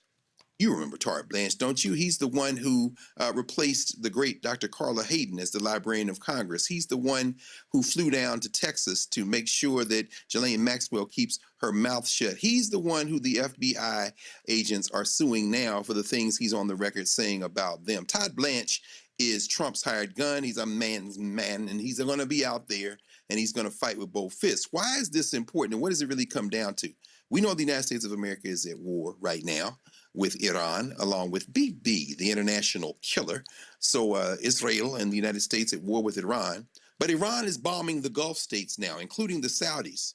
So why is that important, and what does that have to do with what happened today? The chief thing that this racist punk ass who has no brain cells left, this man they keep giving tests to because they got to make sure that he doesn't go out and go straight bonkers. This man is terrified of one thing and one thing only when it comes to his life, that they're going to release the rest of them 3 million files and they're going to find them pictures. It's going to be the end of his political career. And so he thinks that Todd Blanche is better suited to help him, particularly since the Saudis now being bombed by Iran, all those Gulf states being bombed by Iran, and the Saudis put $2 billion in the pocket of Trump's son-in-law and his friend Steve Witkoff, the real estate and / crypto king. But the Saudis now are saying, hey man, we paid you for protection. We paid you to keep this thing. They didn't close the Strait of Hormuz. We can return on you. And if the Saudis and the rest of these people who are financing the Trump crime family turn on him, he's finished. He got one concern and one concern only, those files. He's put Todd Blanche there instead of Pam Bondi, because as much shade as she's thrown and as much trash as she's talked, there's one line that Bondi has crossed that Blanche may not cross, but that comes down to the thing that we saw yesterday at the Supreme Court. I was listening to James Foreman Jr. yesterday. He was at Howard Law School talking to some students. One thing he said, we got a side that believes in the rule of law, however complicated and flawed that law is. Then you got another side that doesn't care anything about the law. They're going to do anything they want. And I know you're about to talk to Cliff in a minute about this executive order and this bullshit that's illegal, but they don't care. What Trump is counting on is that Blanche's personal loyalty to him will make him throw all regard for the law to the wind and keep those files closed. And as you said, Reese, in the face even of subpoenas and orders and a law that says you had to have them open. This was about putting Todd Blanche in and getting rid of another of his Barbies. All those things are in play right now. And see, and I'll just show you this here. Look at this graphic right here, and I need y'all to understand. Number of white-collar crime prosecutions by the Department of Justice. The orange is Republican. The peach is Democrat. This is from Bloomberg. Y'all, Ronald Reagan loved Wall Street. Ronald Reagan, look at this here. Y'all, this is the chart, y'all. This right here is Trump. This is the fewest number of prosecutions going back to 1981. In fact, check this out. I was looking at this Anthony Scaramucci, and it's been a lot of this going on. Now, it ain't like, I decimated him when he was on ABC, but even he finally woke his ass up to the nonsense that was going on. I saw he had posted this tweet, and he was talking about just how evil these people are. This is what he said. Let me walk you through what happened 1 hour before Trump announced the 5-day moratorium on Iran strikes. $1.5 billion in national S&P E-mini future contracts, 4 to 6 times normal activity. That was 1 hour before the announcement. Simultaneously, $192 million in crude oil futures purchased at the same time. They made between $300 and $400 million off those trades. Trump claimed he spoke to an Iranian official to negotiate the moratorium. The Iranians said that person doesn't exist and the conversation never happened. This is not the first time. It has happened multiple times. He says something, the trade goes on. He says another thing, the market moves. But whatever you call it, they are laughing at you and they are laughing at me while they do it. Hunter Biden sold a painting and Washington lost its mind. These people are making hundreds upon hundreds of millions of dollars trading on information that only exists inside the most powerful office in the world. I think we are dramatically underreporting how much money is actually being made here. This isn't politics anymore. This is a financial operation running out of the White House. And so when I listen to so-called black-loving black people who got lots of smoke for Democrats, but they don't say nothing about this here. They don't say nothing about the poly markets and all of these little betting apps and how folks are making millions and millions and accounts opening right before Trump makes an announcement. Y'all, last week, Trump pardoned 77 people who engaged in Medicare and Medicaid fraud. Straight ass fraud. Folk buying pardons. One dude got arrested because he tried to extort somebody who owed him money for one of the pardons.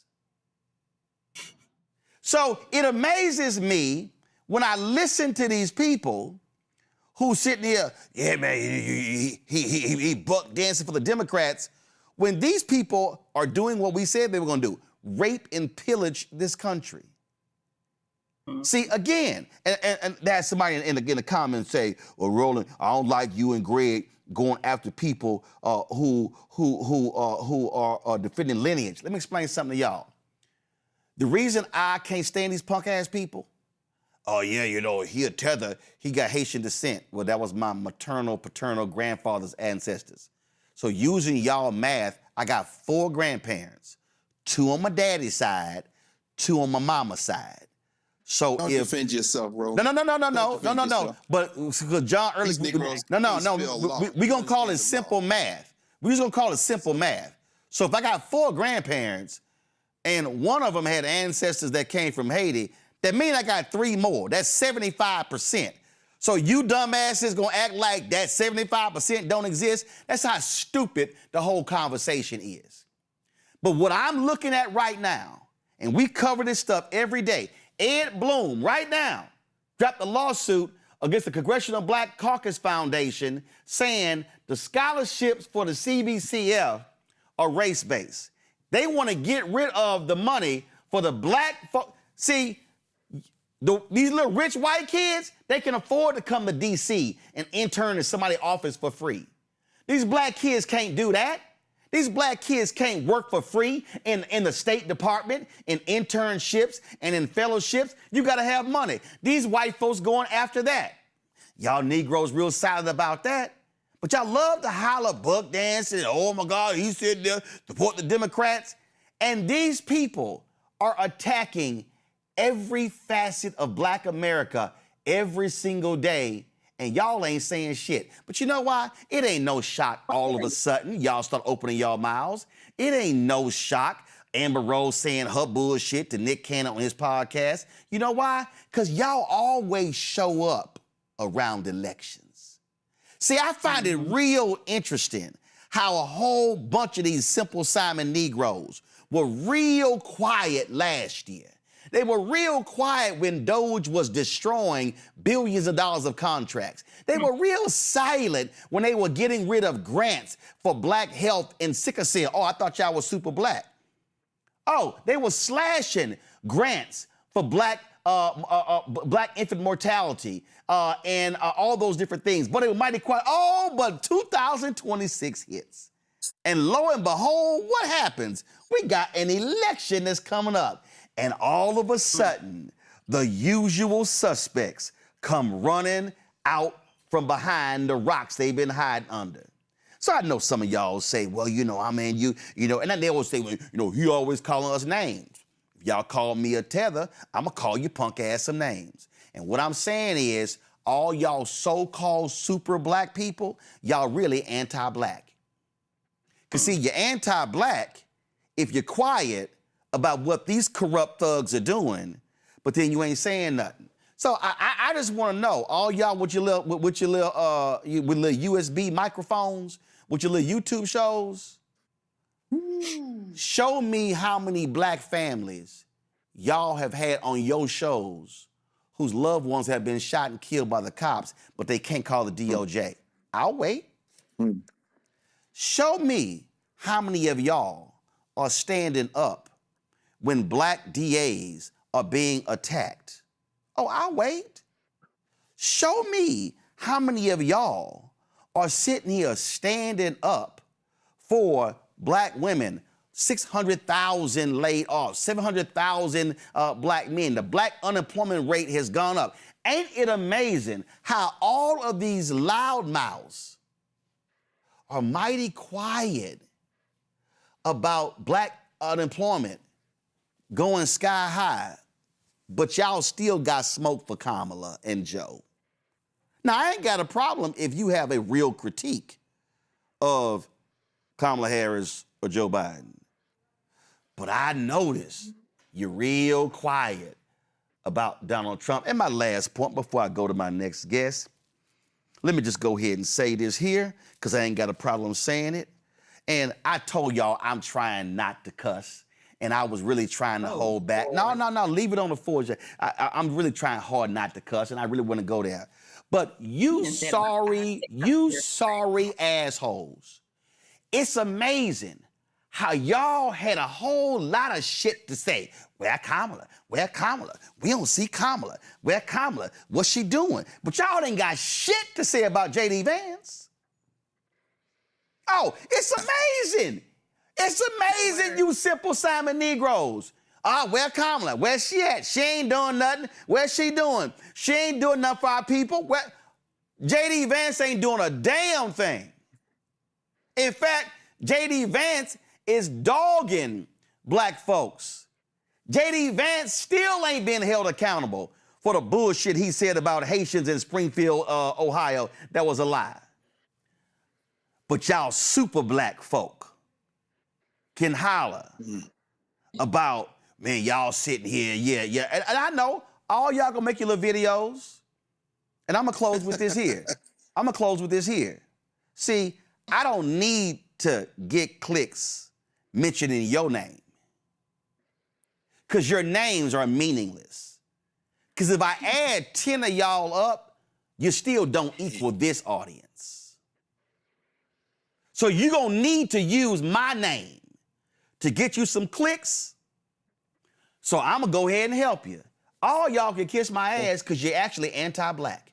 Because you don't defend black people, you don't stand up for black people, you don't invite the black folks on your shows, but what you do is you criticize other black people who stand up for black folks, and y'all use your little silly ass cover of, you walk dancing for the Democrats, oh, you a shield. No. See, smart black people understand that. See, A. Philip Randolph knew what he was doing in 1948 when Truman was running against Wallace and Strom Thurmond and also against Dewey. So he knew what was going on. So even though Wallace was a socialist, a progressive, he was putting pressure on Truman to use his power in the White House. And so Truman knew that he could not win the election if he did not desegregate the armed forces, if there was no civil rights plank in the 1948 Democratic National Convention platform. See, some of y'all are so clueless about politics that you have no idea what the hell you're even talking about, because all you're doing is smacking your gums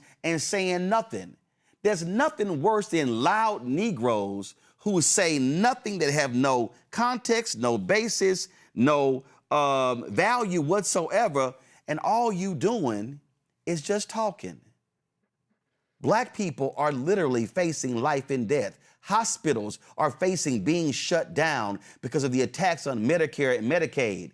And you simple Simons are saying nothing and doing nothing. So I want to see y'all stand up. And last thing I'll say, we cover a whole lot of black stuff. It's amazing. I ain't never seen you Simple Simon Negroes at any one of those events.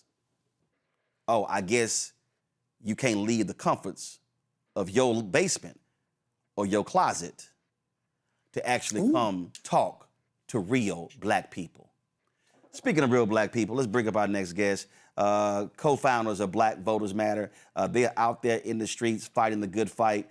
Cliff Albright. Cliff, we got what's going on now. Ron DeSantis is now, they passed the SAVE Act in Florida. Already the lawsuits are happening right there. Donald Trump now is saying that, oh, he don't have to abide by a congressional law when it comes to executive branch records. His mail-in balloting fake executive order already is being sued as well. Again, Cliff, for all the folk who don't get it, the people who say voting don't matter, voting don't mean nothing, and it's a waste of time, guess what? It's amazing how these MAGA folk spending a whole lot of energy to keep us from voting.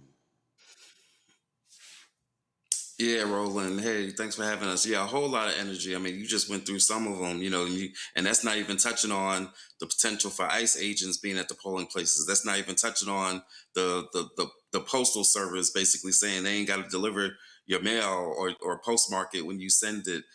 That's on top of, these states that are trying to say it's not good enough for your ballot to be mailed by the deadline, that it's actually got to be received on that date. And again, going back to the post office, we don't know when it's going to be received. And so for folks that for something that allegedly doesn't matter, meaning these elections and our vote, they are working overtime, double and triple, quadruple overtime to find ways to make sure that we're not able to vote. Or that if we do overcome all these obstacles, that they'll then find a way to do what Mike Johnson did to the Latina sister who was elected to Congress and then had to wait like 2 months before she actually got seated, right? And so they work in double, triple, quadruple overtime to make sure that they're going to be able to try to steal this election. But we got news for them, and that's what our bus campaign is about this year. Our theme for this year is "We Got Us." Right? That in the face of all this that's going on, in the face of those economic challenges that you were just talking about, right? The hundreds and thousands of black women and black men that have lost jobs, the skyrocketing cost of everything, the skyrocketing unemployment, right? In the face of all this, when the institutions that are supposed to serve us and meet our needs fail, or not fail, but fail to deliver, because it ain't failing. They're doing exactly what these people wanted to do, right? But when that happens, at the end of the day, we got to have us. And that's what this year and this campaign is all about for us. Latasha Brown's also with us. Latasha, I'm always trying to connect the dots, and I'm always trying to explain to people that they got to understand how the depths of politics. Here's the Florida Attorney General weighing in on the NFL's Rooney Rule, saying, oh, he's going to try to stop it. Just listen to this. I'm Attorney General James Uthmeyer. Next week, the NFL's annual league meeting begins in Phoenix, Arizona, and the NFL draft is only a month away. Ahead of the annual meeting, my office is sending a letter to the NFL Commissioner Roger Goodell regarding the league's hiring practices. Specifically, the use of the so-called Rooney Rule, which requires NFL teams to interview candidates based on race. The NFL's use of the Rooney Rule violates Florida law by requiring race-based considerations in hiring. Florida law is clear. Hiring decisions cannot be based on race, and the Rooney Rule mandates race-based interviews and incentivizes race-based decisions. That's discrimination. We're demanding the NFL suspend the Rooney Rule, and failure to do so may result in enforcement actions against the league for race-based discrimination. NFL teams and their fans don't care about the race of the coaching staff. They want a merit-based system that gives their team the best chance to win. It was amazing. They damn sure want them black ball players. But again, this is a perfect example. This is the person who represents all Floridians, including black people, The Rooney Rule ain't even guaranteeing a job. It's just say, can we get an interview? And they still hire the same white boys. Now, for the person going, Roland, I don't know how this impacts us. Well, guess what? The Rooney Rule, if a brother does get the job, that has an economic impact. The economic impact on coaches that they hire, interns that they hire. See, that's what I keep trying to get our people to understand.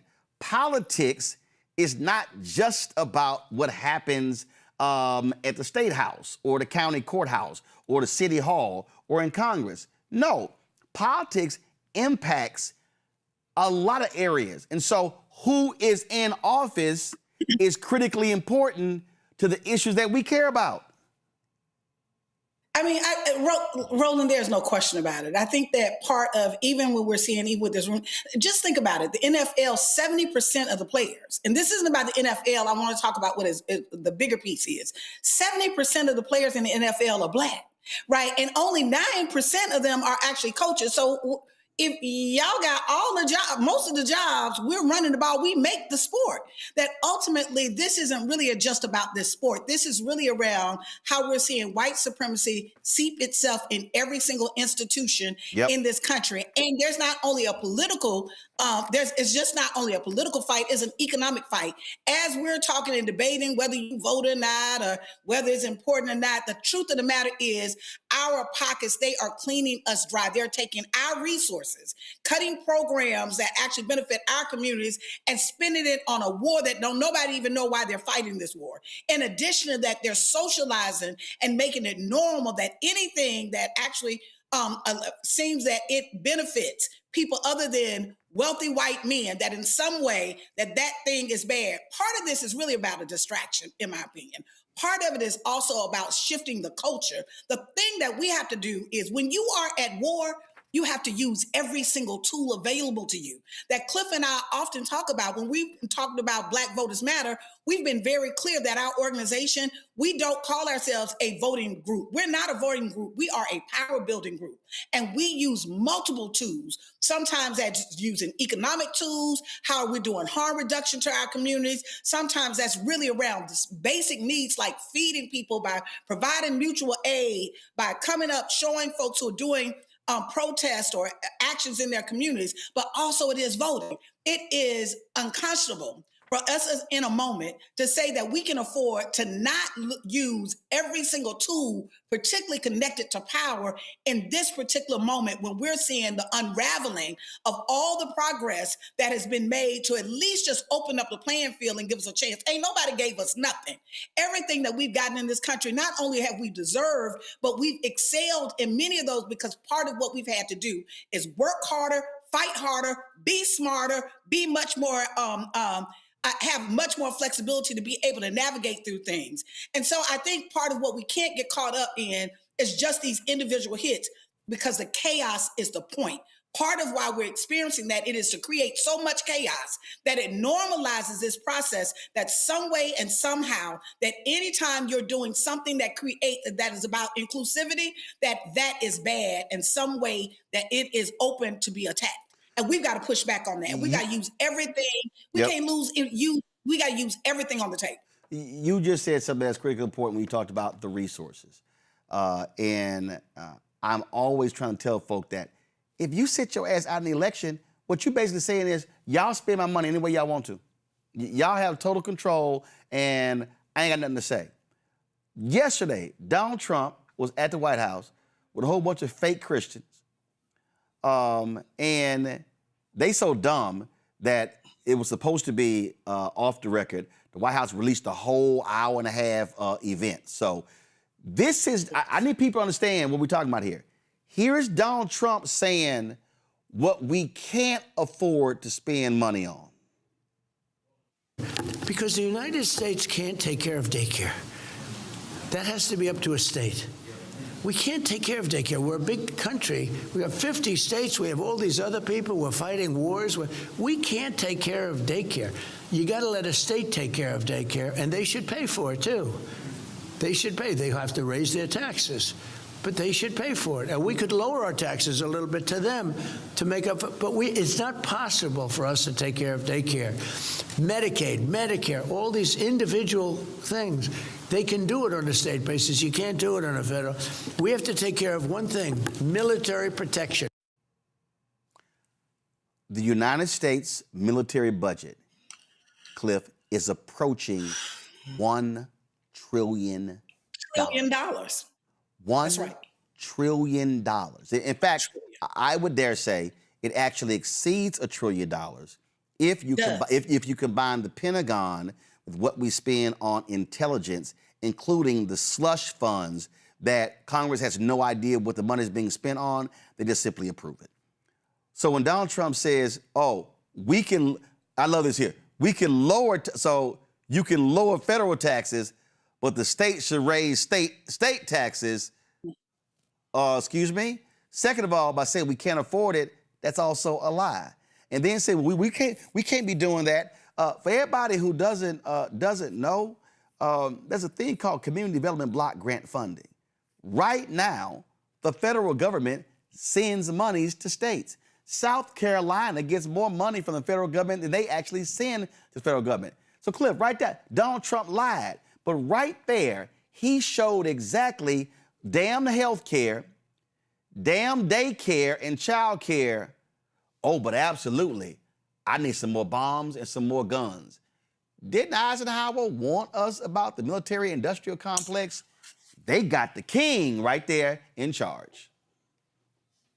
And speaking of kings, I think it's interesting that he said all this, as you said, at this gathering that was with church leaders, right? And so, it's remarkable. It's really not remarkable, but just think about the contrast that you got these so-called faith leaders, and I'm assuming most of them, or no, all of them were Christian because they don't believe in any other religion, right? And so you got these people listening to this man who's ignoring what they say they believe in, right? I know we got listeners from a whole bunch of different faiths, but the folks in that room say they believe in somebody who came and said that he came to bring good news to the poor and set the captives free and give sight to the blind.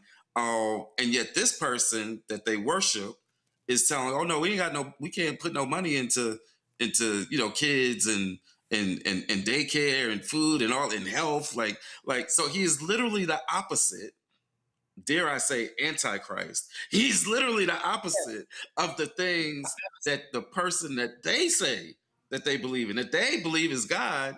He is the exact opposite of all those things. It reminds me of this past weekend I spoke at No Kings here in Atlanta, and one of the speakers was Senator Warnock, and he said, Reverend Senator Warnock, and one of the things he said was, I know not who this Jesus is that they go around talking about.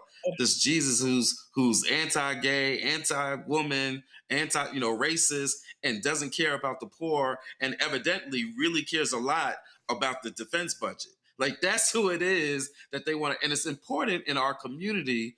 And I'm not going to go down the rabbit hole of Chile, but it's important because Chile represents some folk in our community with that faith background, right? What my wife often calls the Church of the Confederacy.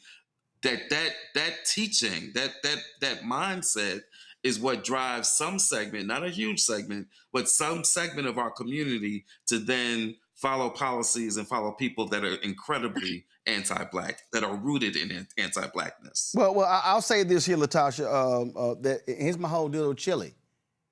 If that's who you are, own that. But don't be trying to scrub it. Don't be trying to delete. Don't be trying to drop videos saying, no, that wasn't me. I hit the button. I mean, the button's confusing when there's only 4 damn buttons: a like button, a comment button, a retweet button, and a share button. It's like... How are you gonna go back and delete all the stuff that you posted, but forget to delete all the stuff that you liked? And again, but my whole deal is, own it. And listen, if you're a Republican, be a Republican. If you're a Democrat, be a Democrat. But I'm going to challenge you to defend your faith with your public policy. And see, what people need to understand here, Latasha, is that what we are seeing was coming from on high, from their little G God Trump, now hits the states. And so now it's South Carolina, Republicans in North Carolina, it's Georgia, it's Tennessee, it's Alabama, it's Florida, is Mississippi. And so then what then happens is they're now saying, oh, also, we got control of state government. Now, cities, y'all can't do this. Y'all can't change your laws. Y'all can't. So even when you have black folks in control of government, Jackson, Mississippi, them saying, no, y'all can't do this. So it's getting people to understand that when we're talking about Trump and MAGA, we're talking about the entire infrastructure that is negatively impacting black people. Yes. Yes. And I want to go further than that because I think that part of what I think is a real danger right now, like Trump is actually the danger that we have before us. But let's be honest, there has been a white supremacist, patriarchal Christianity that existed in this nation that justified slavery. Yep. That there used to be go on church after church, white churches in the South would go to church and after church would have picnics at public hangings. So there is a long history of this distorted, evil, antichrist, white supremacist, nationalist Christianity. What is disappointing is when we as a people cannot discern between that. And when people in our communities, because what black folks were able to do, particularly even in the context of Christianity, we actually gravitated towards liberation theology. If you go back and look at even some of the slave narratives that were captured in the early 1920s, they were very clear that the God, that the Christianity that their slave master was worshiping was not the same God. They were very clear about that. And so we have to be clear about that too. We have to be very clear about are we going to follow and are we going to stand for the Jesus of the Jesus that is talking about liberation and truth and the poor and how we share and how we love each other? Or are we going to actually support and align ourselves with this hateful, evil, unconscionable God that don't even like who he created? The God that they worship he don't like the Mexicans, he don't like us, he don't like the Somalians, he don't even like half the folks he created, right? Because that is a little G God. I don't know if that's some idol, that's idolatry, right? But aside from, I'm saying that because I think it's important for us in this moment to not get to think that it's just a matter of we get Trump out and things are going to pop back to normal. There is no normal. We are in a different kind of mode right now.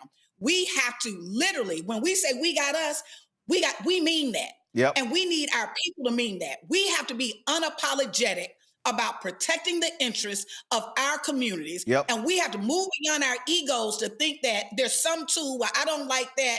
Hell, I'm not going to vote because I don't like the candidate. Do you know how many black folks get up and go to work every day and don't like their job, but they got to feed their families? How many of our folks stayed in the fields toiling, doing what they had to do so they could protect them and theirs? That at the end of the day, it ain't about what you like. This ain't no social media platform that whether what you like and you don't dislike.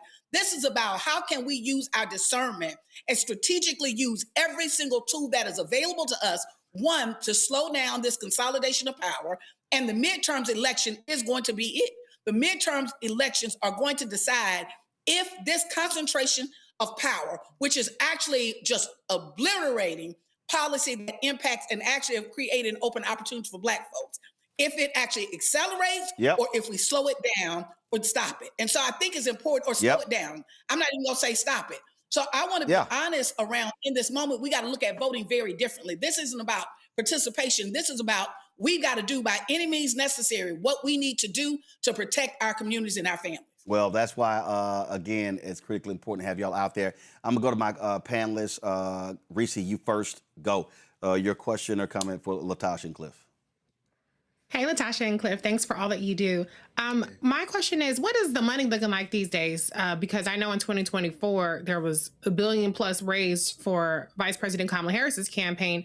But my experience at the White House was that money wasn't necessarily going to organizations that were boots on the ground. 25 was worse. What was that? 25 was worse. But they'll talk about it. Go ahead. Yeah. So my question is, what is it? Not to count y'all's coins, but I'm just saying in terms of the black organizations that have the credibility in the community that are doing the grassroots work. What is that looking like right now? Because we know that the Democrats are being vastly outraised in terms of the DNC versus the RNC.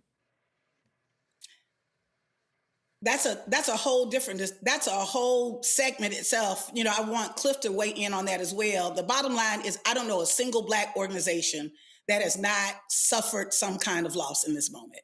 You know, part of our role and part of the reason why our campaign, when we launched We Got Us, is because a significant part of what we do is actually raise money and redistribute those resources to small grassroots groups, because we know that people are hurting. We've been very clear that we're not raising money just to protect, to take care of our organization, but we intentionally created an organization that could actually raise money to take these dollars, redeploy those in such a way that we can actually support groups on the ground. And so far, we've invested over $55 million, if I'm not mistaken, to over 800 Black grassroots groups on the ground, because we got to have us. We cannot depend on white benevolence to protect our people either.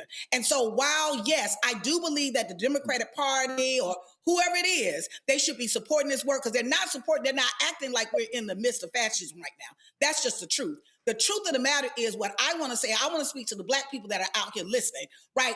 That $5, that $10, that $2,000 that you will pay to Louis Vuitton, that don't give a darn about you, your folks, and actually align themselves with these fascists. I like a good bag. I like good stuff like everybody else. But in this moment, we have to redirect our dollars to support the front lines, because we are all we got right now. And you would be amazed at those Black-led community organizations you see on the ground, those groups, whether it's us, whether it's the Urban League, NAACP, Black Women's Roundtable, Until Freedom, other groups that are doing work on the ground.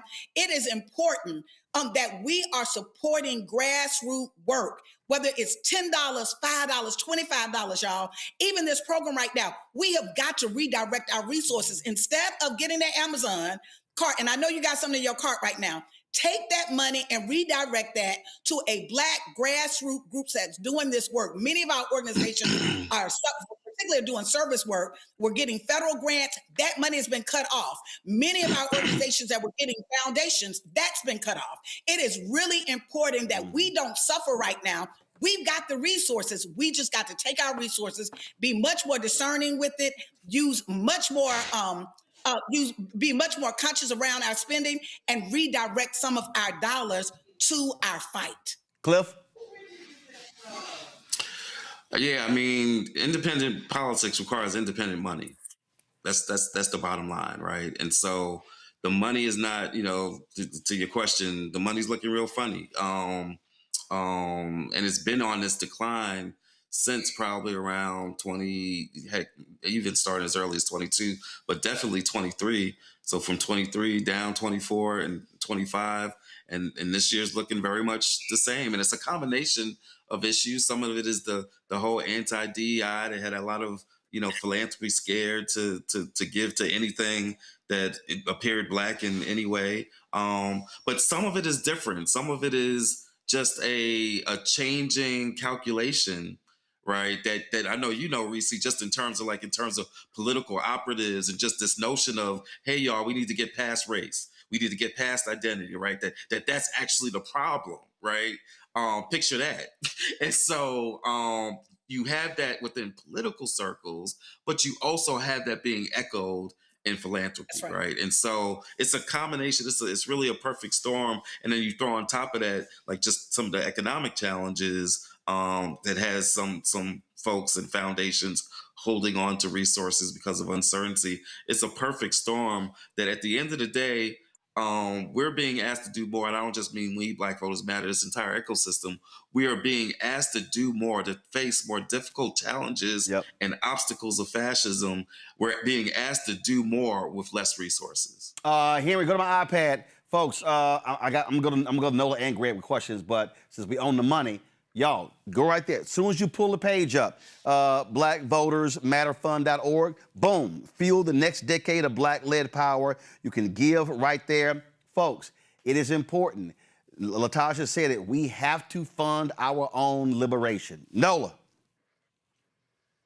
Happy 10, first and foremost. That is amazing. And all the work that you all are doing, it is so powerful. I have a very simple question. What are you hearing in the field? What sort of feedback are you hearing?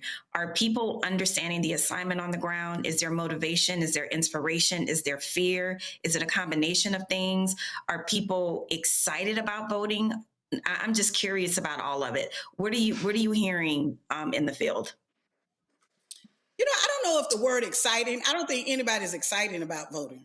Excited. I mean, we ain't excited about voting, but I think people are very resolved, and Cliff can share as well. I think that there's a certain kind of resolution around we've got to protect our communities. And so people are paying attention and people are organizing, and there are folks who are really understanding. They understand power. People who understand power understand how important it is to vote, right? We don't make it, we're not trying to make it be more than what it is, but we also certainly are not making it be less than what it is. The bottom line is there are groups that are already organizing, particularly a lot of the D9 groups, a lot of the social groups, a lot of the grassroots frontline groups that have been doing work around criminal justice reform. Those groups have actually been, what we've been seeing and hearing from them is that they've been organizing. And I think that there's a lot that's going in our community around people having some anxiety, all the things that you said, some anxiety around an uncertain sense of uncertainty. This current economy is impacting us. This current political environment is impacting us. So we're seeing all things that you said. Cliff, you may want to share as well. No, I think you both hit it on the head. It is a combination of all of those things, right?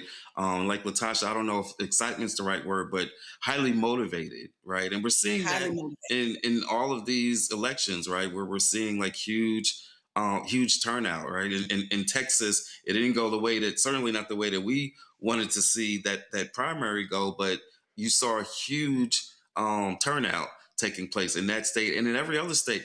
One of the elections from last year, from 25, that I keep saying is probably the most under-reported, under-talked about elections wasn't the Virginia race. It wasn't the New Jersey race. It wasn't the New York mayor's race. It was in Georgia, where you had a public service commission race. If you are listening now and you don't know what PSC, Public Service Commission, is, guess what? You're not alone. There were a lot of folks in Georgia that didn't know, but over the years, we've done so much work educating folks around the connection between that commission and these utility companies and our utility bills. We've been talking about affordability before the rest of the country thought it was a cool thing to talk about, right? And what you saw in that election, while Jersey and Virginia and New York were fairly close races, in Georgia, that election was a blowout. Like, we're talking 63%. For the winning candidates, giving Democrats the control of that PSC for the first time in 2 decades. And oh, by the way, one of those candidates was a Black woman who won statewide in Georgia.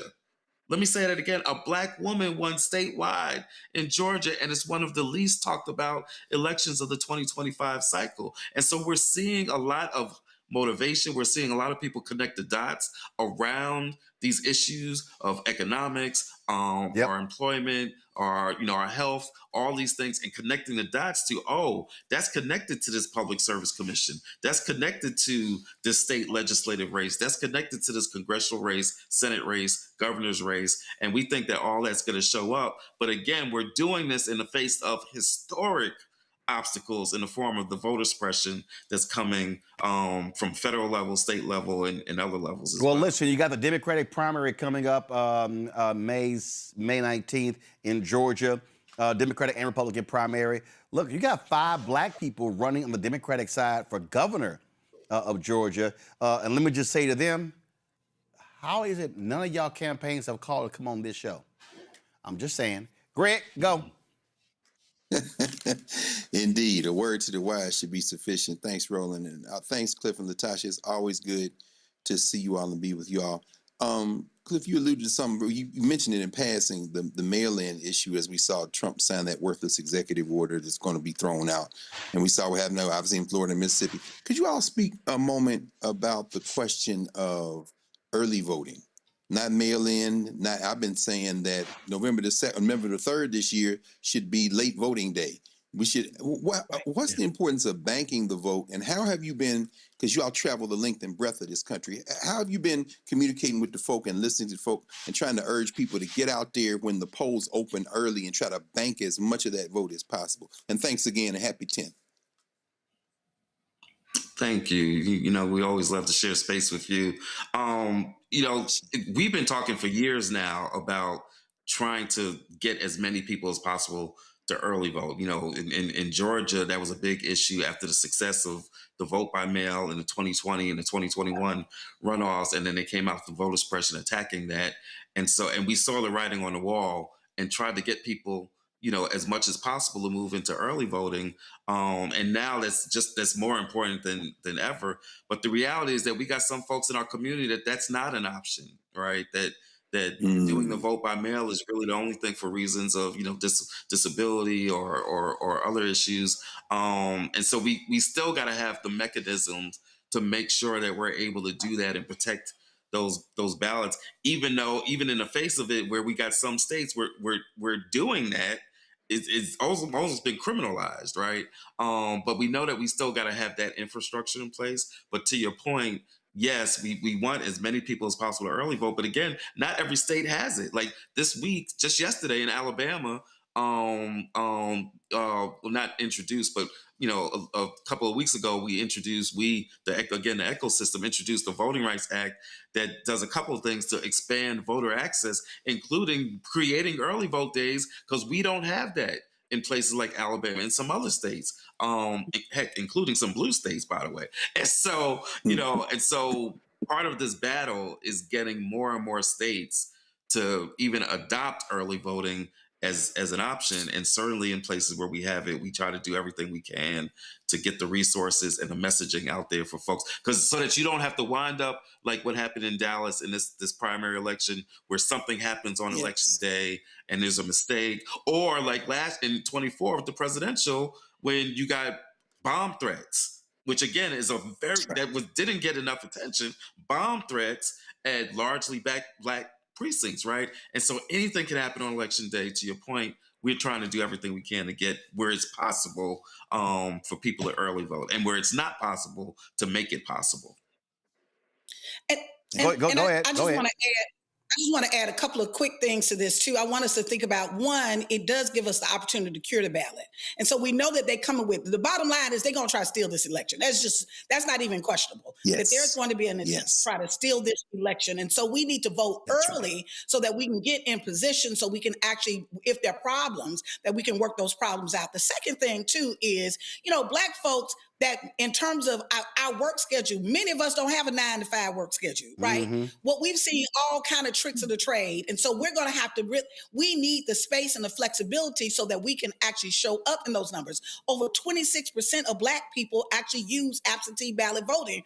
Part of that is whether they're caregivers. Sometimes it's based on the difference in schedule. The third thing, which is a piece of me of just being a good organizer, is that we need folks to vote, go and get that out of the way so they can go and bring 10 more people to polls. That you need to go on and vote early so that you can come on and evangelize and get your family and make sure that everybody else take care of you and make sure that you take care of everybody else pulling them in.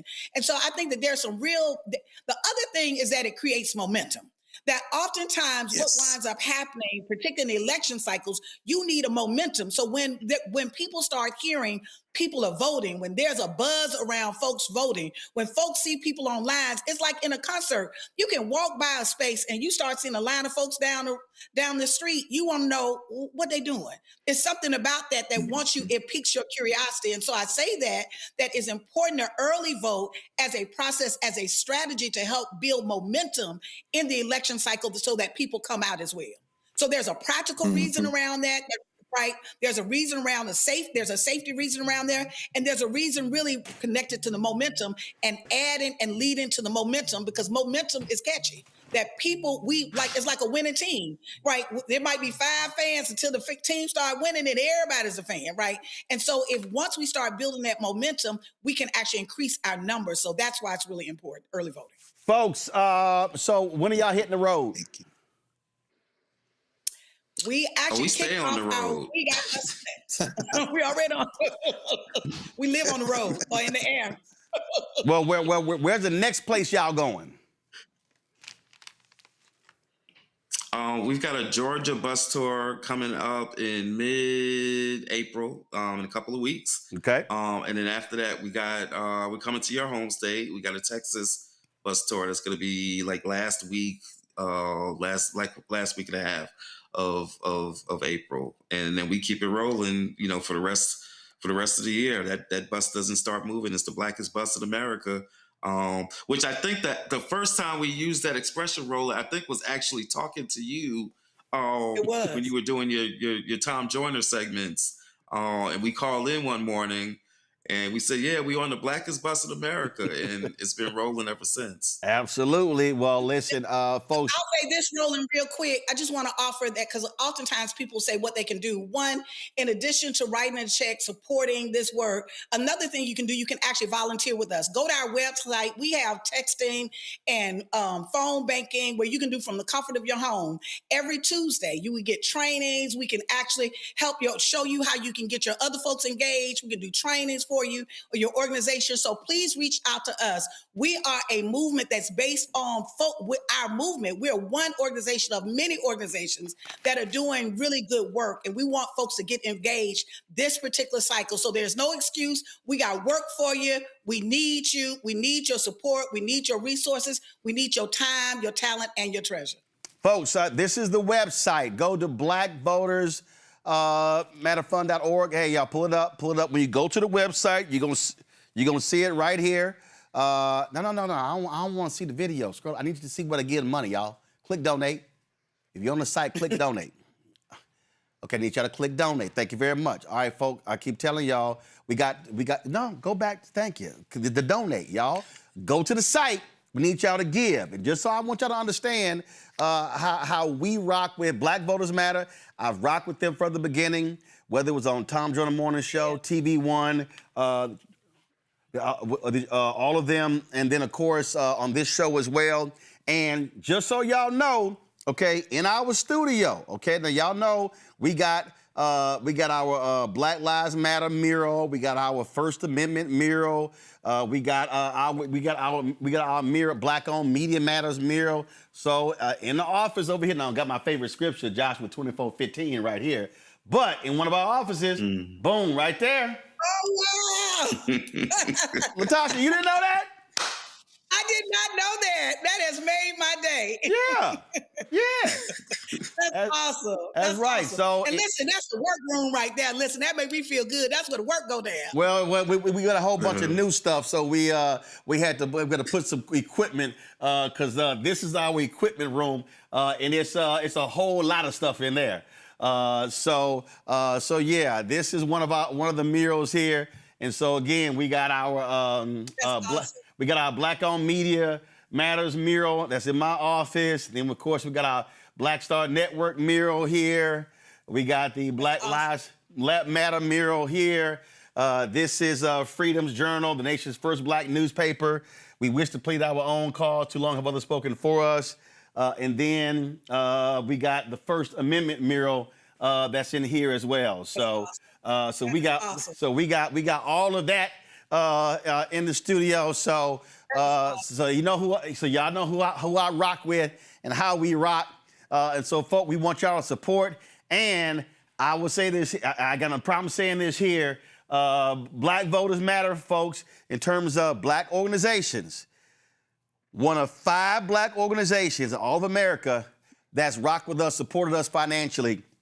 One of only 2 that supported us every year financially. And so, again, we out there live streaming stuff. We were out there during COVID with those rallies all over Georgia, broadcasting.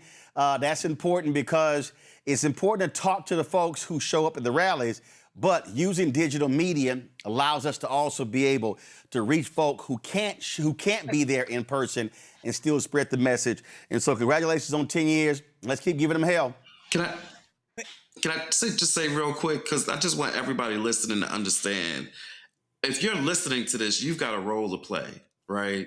And your role may not be Roland's role, like to have a studio, to be doing the media. It may not be our role to be funding the work or traveling around on a bus. It may not even be your role to be like a speaker at a rally or something. Your role might be, as Roland said, to donate. It might be to join us on some of our texting that we do. We're doing texting like every week in all across the country, right? You can do that from anywhere. Your role might be visual graphics or something. It might be to cook the food for the community meeting, but it's important that you find your role and get involved because all of this doom scrolling, like all of this just listening to like the news is coming out about this crazy thing that this person do, the thing that keeps us sane is because we are connected to the work.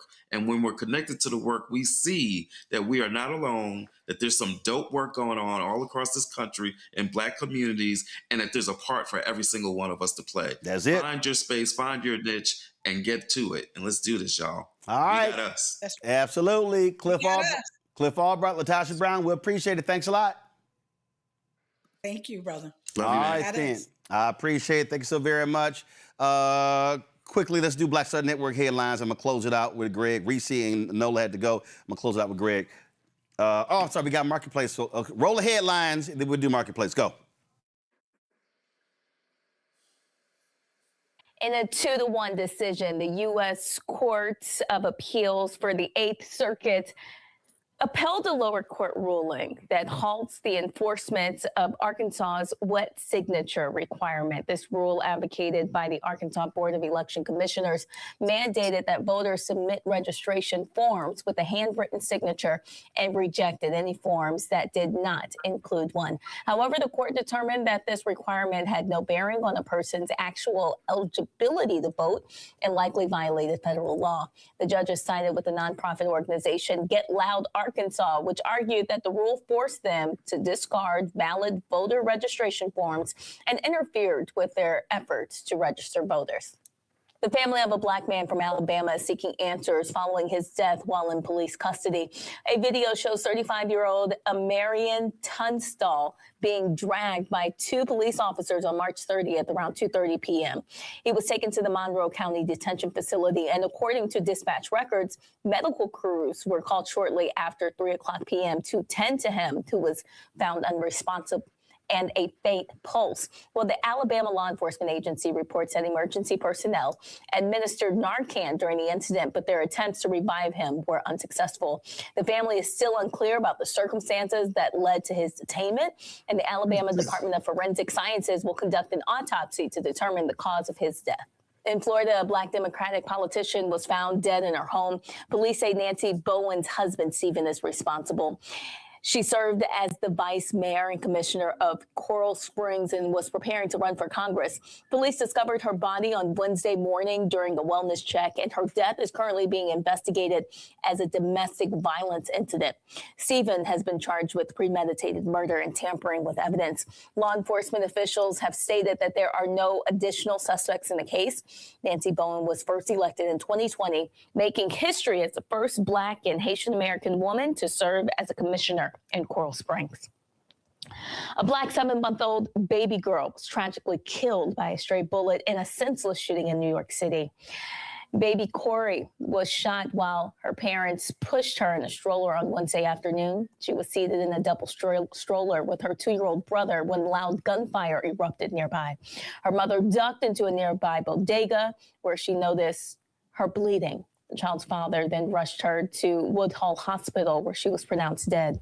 The child's mother reported that her son was also grazed by a bullet in the back. The New York Police Department believes the shooting was gang-related. One person of interest is in custody, and police are now searching for a second suspect. Federal immigration agents will be present at Marine Corps graduation events this week at Parris Island, South Carolina. Officials state that the measure is part of enhanced security as families visit the base in preparation for Friday's graduation ceremonies. This is the first time in recent memory that federal immigration authorities have participated in access operations at Parris Island. New entry requirements now mandate that visitors present a U.S. passport, birth certificate, or real ID, tightening access to one of the nation's primary marine training facilities. The Chicago Bulls have waived guard Jaden Ivey, citing conduct detrimental to the team. Despite his release, he will receive his full salary of $10.1 million for the season. The decision follows Ivey being shut down for the year on March 26 due to ongoing knee issues. In recent weeks, the 24-year-old has gone live on Instagram multiple times, sharing his views on religion. He criticized Pride Month and labeled Catholicism as a false religion. Just days before he's released, Ivey told reporters, "I'm not the same J.I. I used to be. be I'm Alive in Christ. Previously selected on the number 5 overall pick in the 2022 NBA draft by the Detroit Pistons, Ivy is now expected to become an unrestricted free agent after clearing his waivers.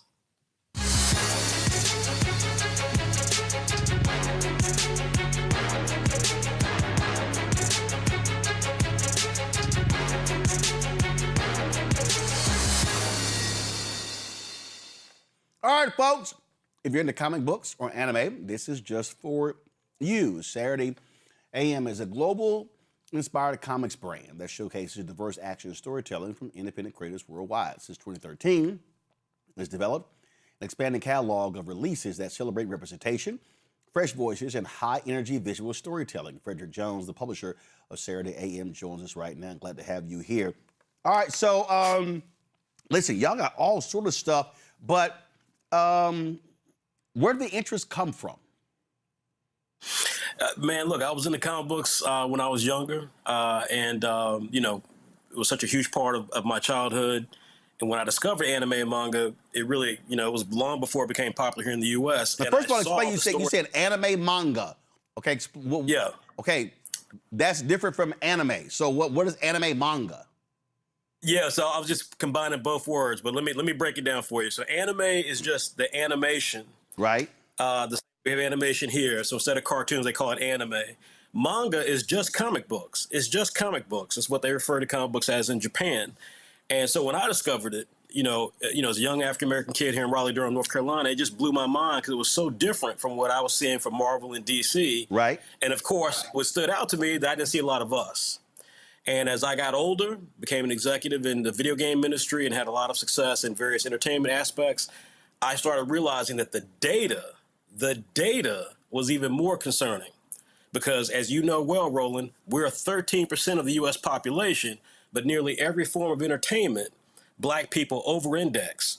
So in anime and manga, for example, we are at 17 to 18% of that market.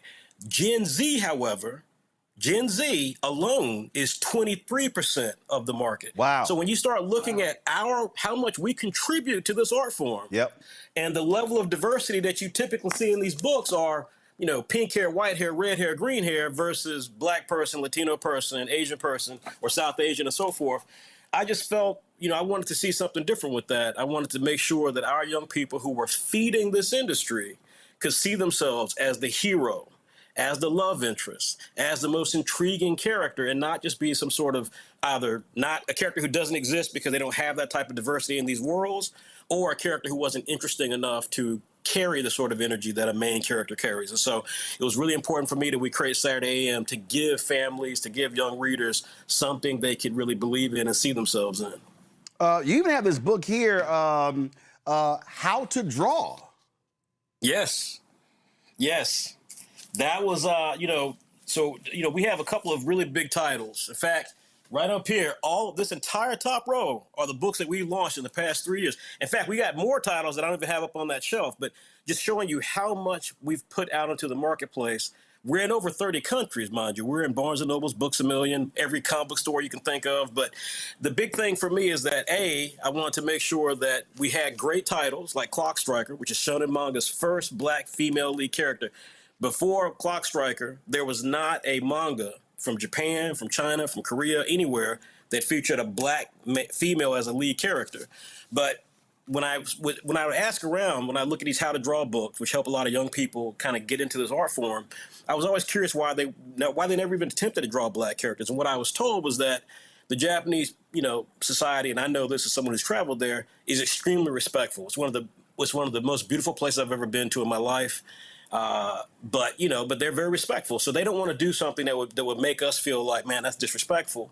And what it came down to is just representation, right? They haven't seen enough of it, so they didn't feel comfortable doing it. So I was like, well, let's create a book that our kids, that white kids, that Latino kids, that Japanese kids, that every kid and every young person who wants to endeavor to do art can do this. And in the book, we don't just profile, you know, how to draw, you know, a nose, how to draw eyes. Roland, as a 50-some-year-old man, I've never seen a how-to book that talks about Black hairstyles. dreads, cornrows, how to do a fade, everything we put in this book to make sure that everybody was represented, just like our manga. Now I remember growing up, there were comic book magazine. They were called comic books, but they were really magazines. Yes. No, y'all are books. So explain that as opposed to the magazines that were called comic books, but these are books. Absolutely. So in America, like you said, and by the way, that's still let's not bury something here. Comic books are still big in America, right? Absolute Batman from DC Comics is killing it. But what happens is that you've got a comic book, which is, to your point, it's like a thin, magazine type format, full color, stapled, in the middle. So it's not like perfect bound or anything like that. But the thing is that with inflation and everything else that's happened, these comics are going for $5, $6 for like a 30 to 40 page comic book. Whereas, as you indicated, our manga are actually books. They're graphic novels. So these are giant books, 200 pages. $15.99. I see $15.99, $13.99. Yep. $13.99. That's exactly. We got a coloring book that's $10.99. So what we try to do is we try to make sure that we can be affordable, because the average young person today, Roland, what they're into, you're competing with Tinder, TikTok, Shopify, Spotify, Netflix, video games. We want to make sure that video game, exactly. So we want to make sure that we can give them, and more importantly, their family, some value to make sure that they've got something they can look for that not only features a lot of different characterizations and locations that they might want their kids to have a positive opinion about, like countries in Africa, like Latin America, but at the same time make them affordable. So there's value in spending that $13. There's value in that you're getting lots of pages, lots of content to enjoy. But in Japan, just to be clear, again, these magazines, this is what they have as comic books in Japan. So this is a thick phone book style publication that'll retail for about $5 or $6, and it includes several stories in here. So this would be the equivalent of like Marvel having like one comic book, not 15 different Spider-Mans, just one Marvel comic book called Marvel Comics. You open it up, it's got Spider-Man, Hulk, Avengers, you name it, in there for $5 or $6. Maybe American comics will get to that point one day, but what we decided to do was follow this model. So we have an app that people can download, and they have our content in there inside of magazines called Saturday AM and Saturday PM, and they can find the content they want. They can follow it every issue. But then once we've collected enough content, we then put it into a graphic novel format like you saw earlier, so that people can then enjoy their books, full on. Greg, got a question? Yeah, thank you, Roland, and thank you, Brother Jones. I'm a comic book collector. I don't have a box. I'm old school. I'm 60 years old, so I go every Wednesday and get my books, and I see more and more manga on the shelves. I confess to never having been into manga as much. I've seen like One Punch Man, I think was very popular, and I saw it get trending. I really do want to not only support you all, but I want to get in, and so I'm going to do that. I saw one of your titles in the Saturday AM series, Orisha. I found that particularly interesting. Could you talk a little bit about that? And is this one that has found its way into print? I do Big Planet here in DC, but I go to comic book stores all over the country. Wherever I am on Wednesdays, I go get my books. Could you talk just a little bit about Orisha and what was the idea behind that particular title? And thanks again, brother. Well, first of all, brother, thank you. I just want to say, look, this has been on the bucket list for me. I've had this coming for 13 years, to be on Roland Martin's show, to have a chance to be here with some heavy hitters like Dr. Carr, Reese. I'm already happy. Latasha Brown, too. Y'all made my day today. But Orisha, what I love about this title right here, first of all, Nigerian. We have a couple of creators from Nigeria. In fact, we have a lot of creators from Africa: Nigeria, Ghana, Senegal, South Africa, Zimbabwe. So out of all the companies out there, we were very early and very quick to recognize that talent can come from anywhere, and that I most certainly going to recognize talent out of Africa. But Orisha is a fantastic young adult title where you've got this young kid named Abuki, who is he is a simple kid, very humble kid. He gets the power of the celestial seed that turns him to this godlike figure. And so he's struggling with the idea of what he can do with this power. He doesn't want to do anything to oppress anybody, but other people want him to use the power to oppress people, to gain riches, so on and so forth. So it's about a really kind of like Peter Parker, Spider-Man type character who's African, who's trying to do the right thing with all this power. And in the midst of it, he gets part of this giant conflict between big, powerful forces that are based on Nigerian cultural god figures. So it's a really fun book. It got fantastic reviews, and you can get all of our books you can get in stores. You can go on Amazon, you can go on our website and purchase these books. But these books are available in print, in digital, and so forth. But this is a fantastic title. Folks, again, Saturday AM, y'all can, if y'all go to shopblackstarnetwork.com, y'all can check out all the works that are available for sale. I'm going to grab some of these right now. I'm going to walk right over to where we have our products, and we're going to have to get some more shelf space because we keep adding more and more companies to the listing here. Yes. And so I'm going to try to squeeze it in right over here. So, folks, if y'all want to support, again, these products, go to shopblackstarnetwork.com. Shopblackstarnetwork.com. Support Saturday AM. Support these books. And support all these other Black-owned businesses that we have here as well. And so we appreciate you being on the show. Congratulations, and welcome to the shopblackstarnetwork.com family. Roland, can I say one quick thing to you? Two quick things. Number one, I'm a Sigma, so I had to throw that out there because I know you in Alpha. So that's a nice little youth group. And I couldn't help but notice Latasha Brown had that awesome, you had that Black Voters Matter, which I was so happy to see Latasha Brown on the show. Brother, we have incredible artists. This is also from one of our artists out of Nigeria. Please let me know if we can send you something like this. You can put up on your thing. I'm trying to get this right. We'd love to send you some artwork, man, to decorate y'all's halls as well as Dr. Carr, if that's something that interests you. We got so many talented artists, like I said, from all over the world, and it's just an honor to have a chance to get it out there in front of people who are actually talking about our community. I started this company so that more of our folks can be recognized. Yep. And it's a long process, but things like this help dramatically. And also, yes, Shop Black Star Network, super excited that they have our stuff available for you guys. So please check there first. We put all of our material up there. Great. So some you might know to find stuff somewhere. You can find it there. All right. Carol will get you our address to get that. And again, we appreciate it. So folks, go to shopblackstarnetwork.com. Check out the product. Frederick, we appreciate it. Thanks a lot. Thank you, brother. Greg, we appreciate being on the show. Again, Nola and Reese had to bounce. It's always appreciative and to have you on. Roland, let me say thank you, brother, and also to the good brother Freddie Jones and to all the Sigmas. We congratulate you because the good brother Victor Glover is headed toward the moon, the first Black astronaut to head that way, and he does happen to be a member of Phi Beta Sigma. So you're absolutely right, Roland. We love to give respect to all of the folks. So just letting you know, man, you got a man headed to the moon for all of us. Yep. Of course, there will be an alpha there waiting for him, probably saying, "Hey, man, we've been up here for anyway." But boom. Yeah, no, that's all I'm saying. That's all I'm saying. You know. And so you just said all that to make Terrell feel good because he always got a little bruised ego in there. You know. But between him and Henry, they be like, "Damn, another alpha on the show, another alpha." And I'm telling, I don't even know most of the time that they are alphas. But that's just what happens when you are in Alpha Phi Alpha. All right. Greg, I appreciate it. Folks, we appreciate all of y'all watching the show. Thank you so very much.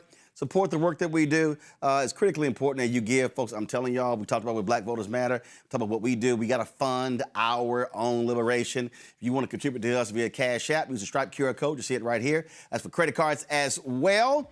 Check some money order. Make it payable to Roland Martin Unfiltered. P.O. Box 57196, Washington, D.C. 2003 7-0196. PayPal, R. Martin Unfiltered. Venmo, RM Unfiltered. Zelle, Roland at RolandSMartin.com. Roland at RolandMartinUnfiltered.com. Be sure to download the Black Star Network app. Apple phone, Android phone, Apple TV, Android TV, Roku, Amazon Fire TV, Samsung Smart TV. Be sure to get our Roland Martin Unfiltered swag. Go to shopblackstarnetwork.com. Hats and T-shirts, all that good stuff. Plus all of these products What are we up to now? About 40, 50? Give me a number. Let me know the number. All these black-owned companies, you can peruse the products in our marketplace at shopblackstarnetwork.com. Download the Fanbase app. Follow me at Roland S. Martin. Be sure to check out Brittany Noble every day, noon Eastern, right here on the Breakdown of Brittany Noble on the Black Star Network. And coming up right now, Second Opinion with Dr. Ebony Hilton. Another fantastic show. Of course, our new weekly health show, folks, getting you caught up the most important information regarding our health. I will see y'all tomorrow right here on Roland Martin Unfiltered.